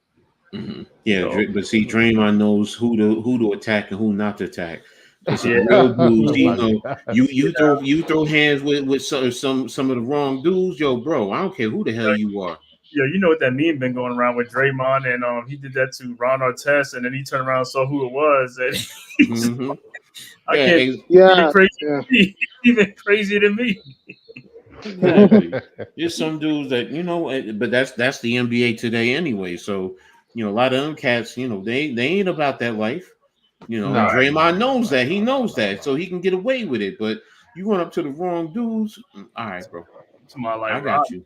Yeah, Dennis Rodman in the league still. It's like Dennis Rodman. He ain't playing with Rodman either.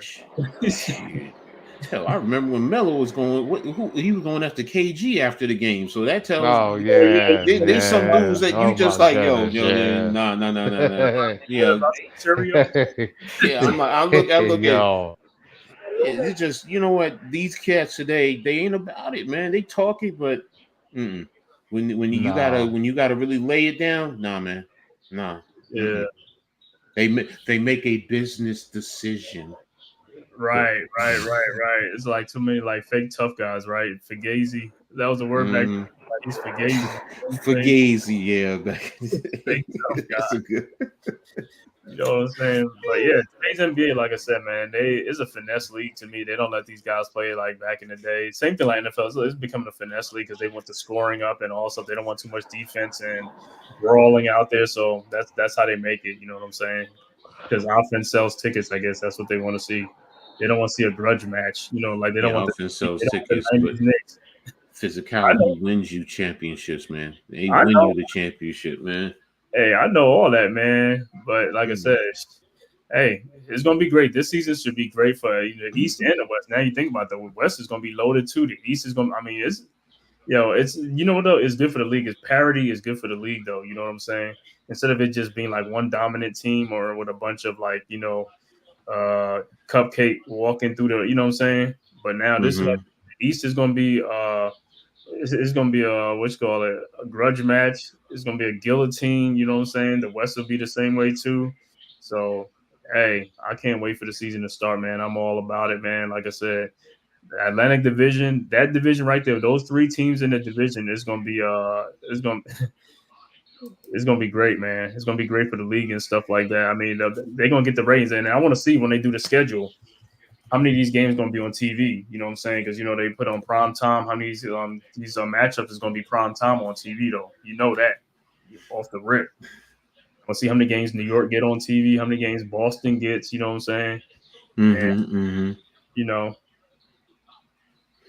Well, I mean, with the So new TV deals, I mean, it's to me, it's well, I mean, because it's all over the place right now. It's not like it's just TNT and ESPN. Who is it? It's NBC. Who is it? NBC, ESPN, and who else? I think CBS is in there, no? Okay, maybe it is CBS. I thought it was four though. That's why I could have sworn it was four. Well, I would hope they're not trying to get like Amazon Prime and all them invested in that because that's just getting crazy. Yeah, I You mean, talking about major networks, streaming though, it just seems to be the way every big sports program wants to go. Because with the streaming, they just figure that's going to be the money that they can make. But I'm just going to say this: if the Pac-12 ain't teach you, streaming ain't going to be the way. right? I mean, you lost a prominent conference trying to do streaming, and the team said, "Nah, we not about streaming, bro. We going where we know Mm-hmm. TV money is where it's at. For everything people say about cable and everything, it's a foundational point, man, and that's where it is. And you can do all the streaming apps you want, but look at where it is: NBC, CBS.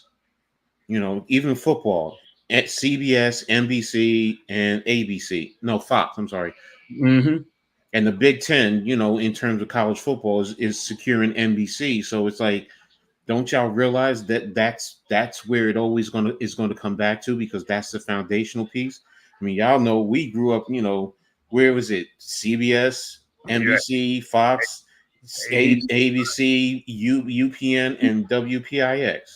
right? And that hell, I go back to where it was what you took the TV and changed it to UF. Yeah. You're right. I know. Going way Don't back, don't but don't don't forget WWOR or whatever. yeah, What was yeah, I yeah, think yeah. was the Mine other now. station? But that's the point. That's where it's at, and it's like most people, because that's free access. That's Yeah, free right, access. So it's like yeah, everything else you got to pay for. But if you put it on free, people are going to tune in a lot more there, and you're going to get more viewership because that's what it's about. So right, and that's where I mean, I know everybody talks about TNT, but I get it. But hey, where did it come back to?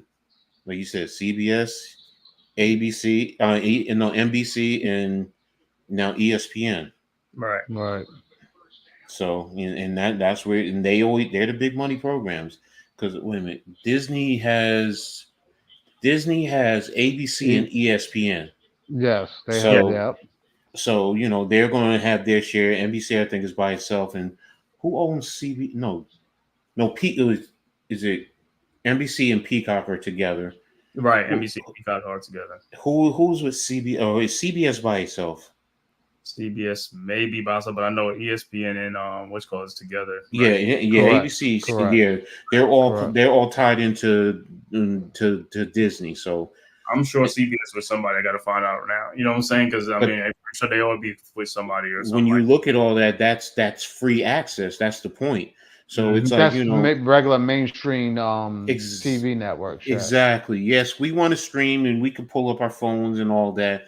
But let's be real, man. If you got it on, you know, CBS, I mean, being in New York, you know, just like with football, you know, you turn into those TV. Yeah, you watch the later games that are on NBC and then ESPN, but you want the main meat and potatoes. And that's where, you know, these leagues know. That's why going to Amazon is like, everybody doesn't have Amazon. You know, Right.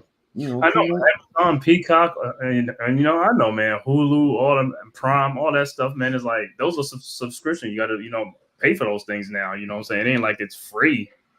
as I tell people all the time, I said, y'all go with the subscriptions, just like having regular cable. It's going to come back to regular cable because you're paying for all the different subscriptions with pretty much the same thing you're doing with cable. Hello, you know, so that's pretty much what it is. And then, you know, free access is what we all are used to growing up, and you're not going to get rid of it. You're really not. Some people may leave, but they'll come right back to it because when prices get too much, free access is right there. And with sports, when you have these major leagues showing it on free access TV, you know, Sunday night, where's it at? NBC Prime. Everybody's tuning in. You know, so you might say ABC on Monday night for Monday Night Football, but Sunday is always on free access TV. And that's Right. where it's Right. going to stay. You know, so and do what you want to do. Get your little subscriptions on. I get it. I do my little subscription. You know, don't get me wrong. Regional Sports Network. You could say regional, and in some regards, yeah, it is regional depending on where you're at. But Right. the main point is free access is free access. Your local regional, however you want to categorize it, for us in New York, you know, the Jets and the Giants. Where's it? CBS and Fox. Right. Right. Right. You know, the Knicks. Hopefully, they will come back. Oh well, no, they're not. You know, Dolan. Yeah, Knicks is The gonna stay MS, strictly MSG. Yeah. MSG, they don't get me started because they piss me off because I'm in North Jersey and I can't get fucking MSG because of Xfinity. I know, no, Really? They Yes. don't. For 2 years, I cannot get MSG because they are at war. And they Xfinity pulled MSG from the circuit. You have to go find some type of streaming or get the. So yeah, I can't. You have to do one of these, you know, the little free sites online that, you know, sometimes goes out and he's right, because when I used to live in Jersey, like Central Jersey, MSG wasn't available. You had to be. I was in Mercer County, but you had to be Central or North Jersey. You had to be like in Middlesex County, that area to get it. Yes. Cut it off and give you Philly channels. I thought that was just only based on what cable subscriber you use that didn't carry that. Because most of those areas, some of those don't they have Spectrum in those areas? Not where I'm at in Jersey. No. Oh, okay. Now, if I could get FiOS in my apartment complex, then I could get MSG. But because of Xfinity and MSG are at war because MSG wanted to charge a little bit more, and Xfinity is like, no, we're not doing that to our consumers. Of course, because Xfinity is basically Comcast. Yes, Comcast is basically with the Sixers and so forth on. If I was living in Middlesex County, when I lived in Somerset County, I actually could get the Knicks or New York stations and Philly station. But then, you know, when I moved to North Jersey, you know, where I'm at, it's Xfinity, and I can't get MSG for 2 years, bro. 2 years. Wow, that's So crazy. it's like you either have to go the outside route, or you just, you know what, if they're on ESPN or any other station, TNT, TBS, then I could watch it. But MSG, or Yeah, you know, you and S used to mess with me because whenever the Knicks played the Sixers, he can even if watch. I had the MSG channel, yo, they would block the game mhm. if it was shown and if they was playing the Sixers at home, they would block the game on MSG. Mhm. Right. I was like, yo, what the fuck? I paid for a channel. You tell me they could block the game? I was like, "Are you serious?" I was like, "No, the game is on. You gotta watch." He's like, "Nah, I can't watch it." He said with Comcast And Xfinity got that's something going on. with them. I couldn't even goes, see it on a package. I couldn't even see it on the NBA package. Nope, you can't. Me neither. Because they blocked it on that too. And because MSG, I can't go NBA package because of the MSG. So it's just like wow. It's like, you know, in my apartment is not ready for files. So it's just like, all right, I can't watch the Knicks, or I got to do the little side routes where you watch it on the computer, but then sometimes it's always going out and it's just like buffering, yeah. No, I mean, the only way you can do it DirecTV, because DirecTV is the only one I can't do satellite in my apartment. They don't allow satellite dishes. No, DirecTV don't you don't have to do satellite no more. They got where you can do your internet and stuff like that, streaming and stuff like that. You don't have to have really? Yeah, you don't have to have a satellite no more. Yeah, call them up. They're right. You don't have to have a satellite no more. They offer two, either satellite or they offer streaming. But your internet has to be a certain speed. But it's streaming. It's streaming. No, it's streaming. I don't. The one thing I will tell you about Xfinity, man, I got like the one trig. So it's like, yeah. So that's why I like when my stuff. You got the 1 gig one. No, I got one trig. Oh, that's what I say. So you can get it. Like I would try it though. Try the DirecTV streaming. So try it out on that on. Yeah, but keep in mind if Comcast knows that you cancel sometimes and you go with another subscriber, they'll cut all their cables too. No. What I'm saying is, I mean, you just need it for the internet service. You could use DirecTV streaming. Got all the stuff. Yeah. If I keep the internet. Yeah, that's fine. I can do whatever I want with TV. Okay. So he just needs the internet. The one straight. Great. So that's what I would try. I would try with DirecTV, see how it goes, and see how to stream it. If you like it, if it works, hey, they keep it. You know what I'm saying? But if not, then you always get the Comcast. Yeah, but I wish I could go back to Fios, man. Fios was always the best for me. Yeah, I know. But that's also. I just thought they was expensive though. Fios. See, they are expensive. Here's the thing: I used to work for Verizon when Fios was first coming out. I did the rollout for all the training. I knew everything about it, so it was just like, But in terms of the quality, sometimes it's like, do you want quality? Then you got to pay for it. So, they are expensive. Right. I will admit that. So it's like, Comcast is definitely cheaper than them, but. I will say one thing: when it comes to that TV, nope. You can say what you want. Fios had them hands down for me, where I used to live at. So that's why I wish I could move back to Central Jersey. If I could, bro, call Verizon real quick. And then my cell phone, Verizon. So I don't change that. Nah, people, Verizon. Hey, y'all hear this on this thing about somebody trying to kill Trump? At a rally, somebody tried to shoot him at a rally in PA. It says ears. Try to kill who? Trump. I just seen it on Twitter too. They arrested the guy. I mean, it's on Twitter. I just. Oh my gosh! Seen that in a rally in PA out there. I'm sorry for laughing. I'm just saying. I was like, whoa. Yeah, because when it comes to that, I'm just like, man. Sometimes I'm wondering, are we headed for civil war? Because it just seems so crazy. And look, you ain't gotta like his political views. If you don't like, then do what you gotta do. If you believe in voting. If you don't, to go up there, you think you really gonna take him out, man? That's the dumbest shit. I mean, no. Let me shut up. Let me shut up before I get myself in trouble.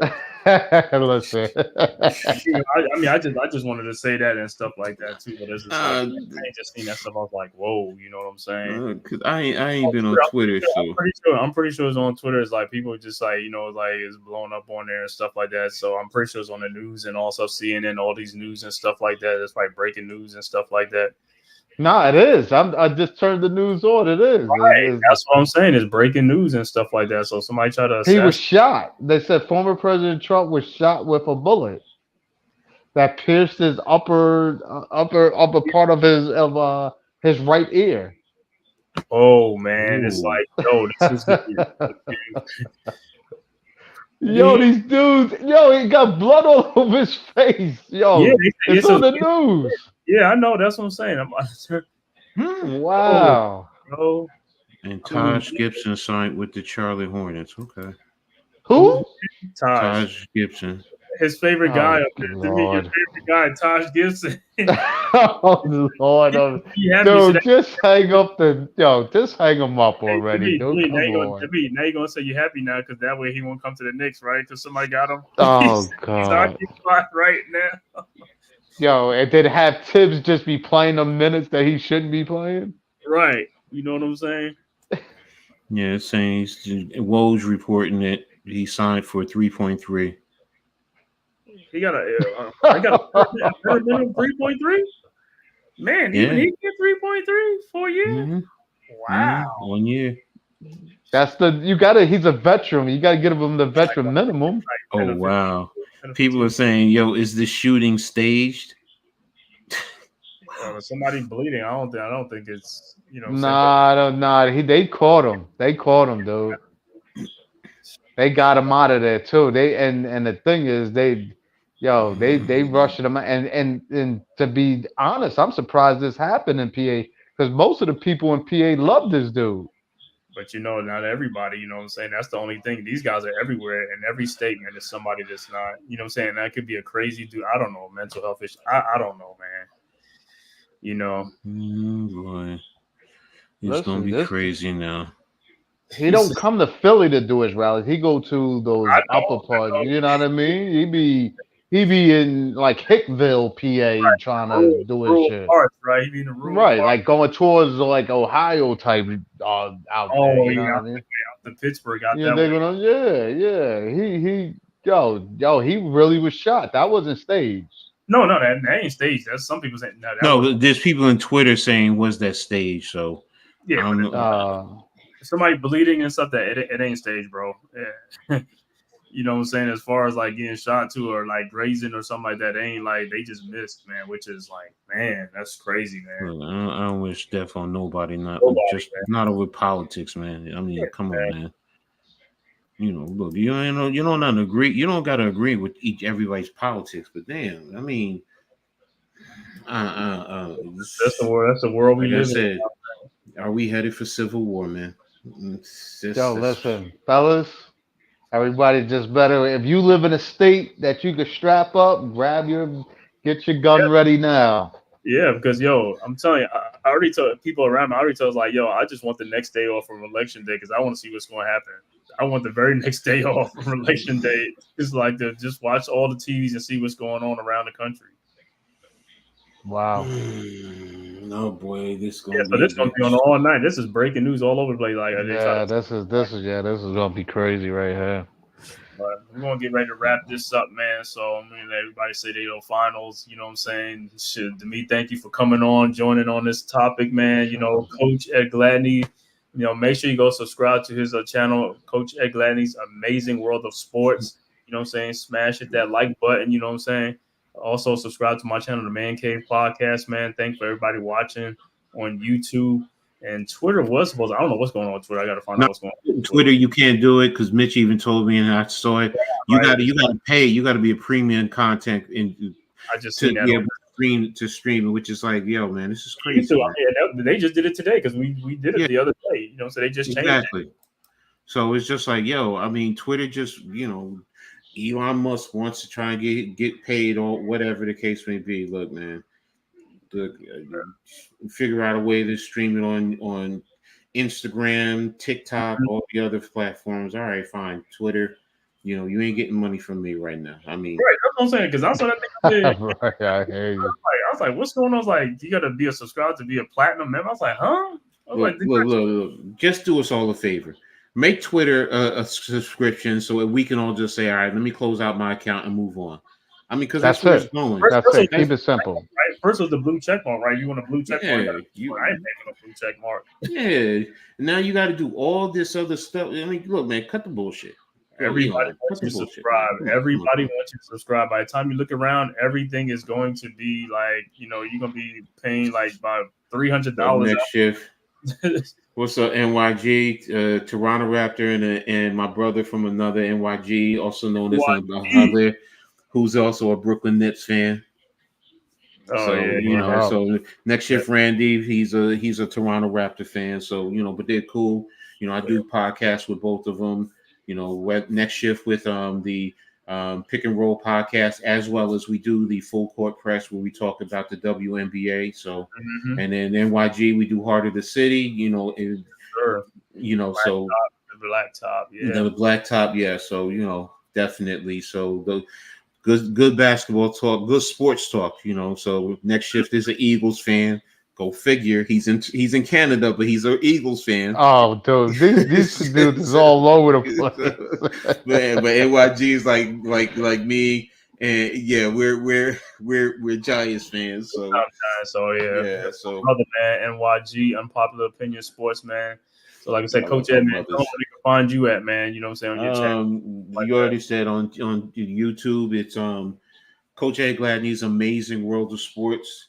So this is one of my shows that I do, Read and Attack Sports. So giving my perspective on whatever, from college football to the women's game, it doesn't matter. On Twitter, Skies Papa 72, SKYSPOPPA 72. On Instagram, just like Rakim said, don't sweat the technique. Yeah, so yeah, that's it. I'm old school. I admit it. Yo, So I hear you. Listen, listen. I gotta be. I try to type it in there. it's don't sweat the DA technique. Oh, yeah. right. Not Okay. the Okay. DA. Yeah. The. Yeah, so if you put that in, a lot of times I'm streaming or shooting stuff on there, but most of the time I'm on YouTube. So, and I'm streaming pretty much damn near, it seems like every damn day. So I know, man. So, but hey, look, I'm trying Getting that working. I'm trying to get my videos up and get my sponsors out there because do my little commercials for my people who believe in me. So so that's pretty much it, man. That's where I'm at. So I appreciate all the love and support. Anybody wants to come by, you want to talk college sports, man, let me tell you something. That's my first love, more than the NFL, more than the NBA. I love college sports, especially college football.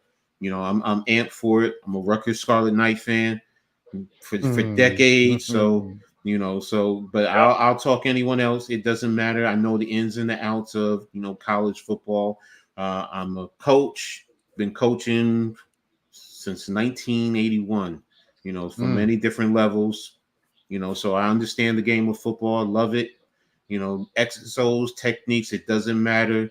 I'm starting to break down film for kids, giving them the insight, to help them get to the next level. So, if you got kids, whether it's me or some other people that I'm associated with, we'll break down the kids. We don't charge you.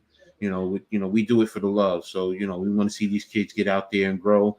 And, maybe who knows, maybe one day we'll have the next LeBron James, whatever. So, but y'all get my point. But that's where I am. So, and if you want to see the shows, like I said, just tap into me, every day, Monday, pretty much every day. Sunday. Every day.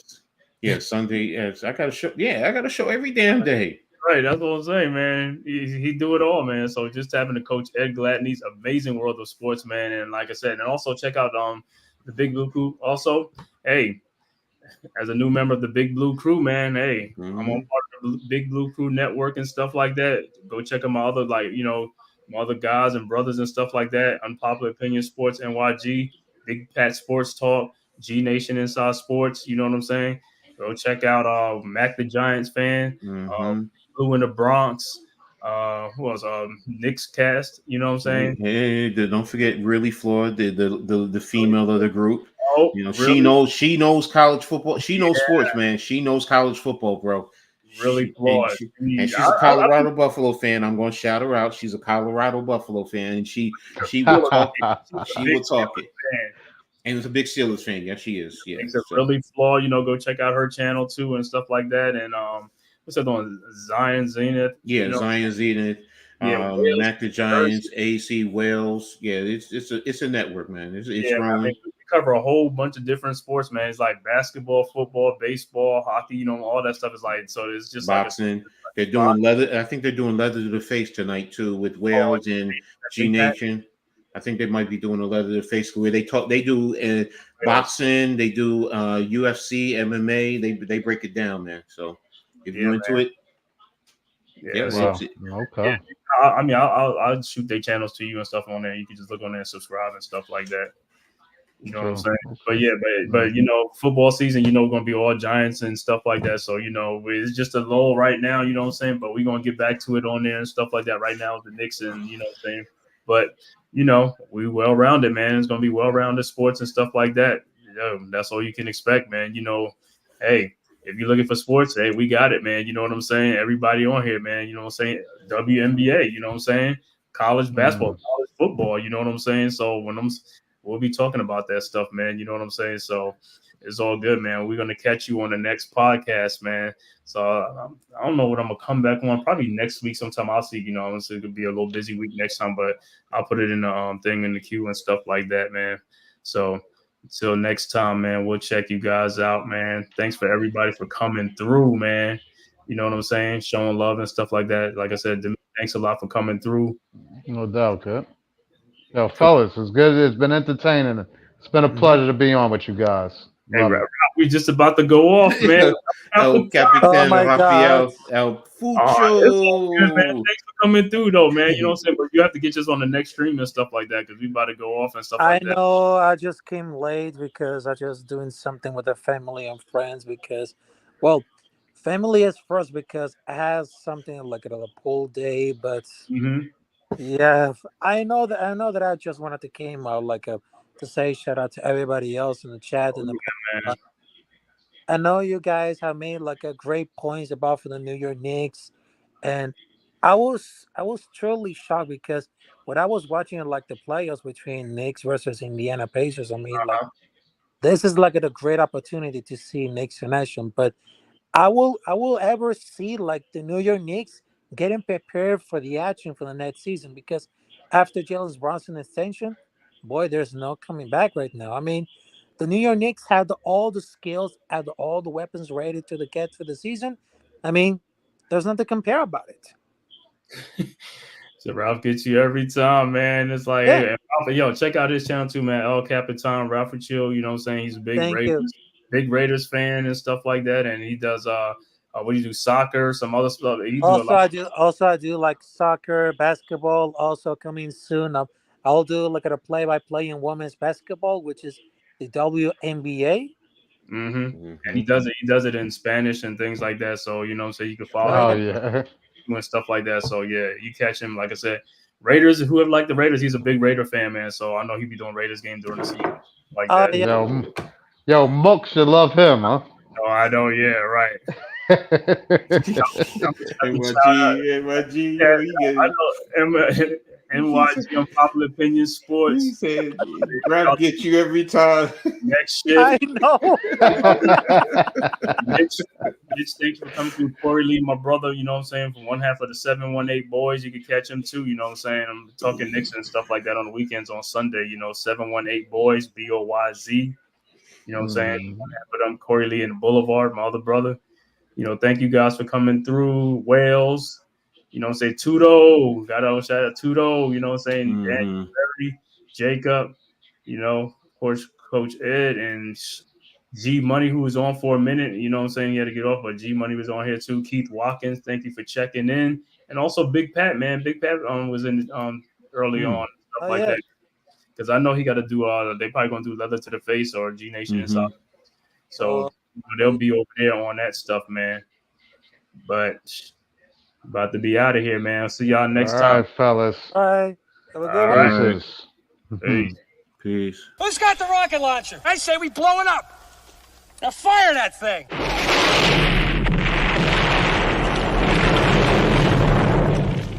This for the city of sports, playing with a giant Nick. With my man S. God. That's him. You feel the vibe? That's me. We going live. That's us. That like button shared, you been subscribed. Stadium. That MetLife, Big Blue, home of the Braves. Yeah. That turnpike you can see, that's where the game's played. NFL one day, then it's the NBA. Madison Square Garden, that's where the Knicks play. This that NY Logan, no it don't get broken. Legalized, mean this shit smoking. I'm on topic, dropping another episode. The game winner, trade, maybe a field goal. Everybody right now doing the wave. You tune in, the show called TheMan-Cave. I see the chat, they always doing their thing. Big views, 85 inch screen. The game's on, you rush and bleed. Remain calm, you on the road and chill. Do the watch along, the show's on. The host, you know it's S-God. It's no telling, the panel filled with guest stars. You're now rocking with the voice, you know what it is. It's your boy J Boogie. You're now rocking with my man S-God. I support him to the fullest, you heard? My man Mike Blaze. This is Alter Production. What that mean? We about to alter everything that's playing. Tune in. My man S.God. Support the show. Subscribe, share it. Most importantly, hit that like button.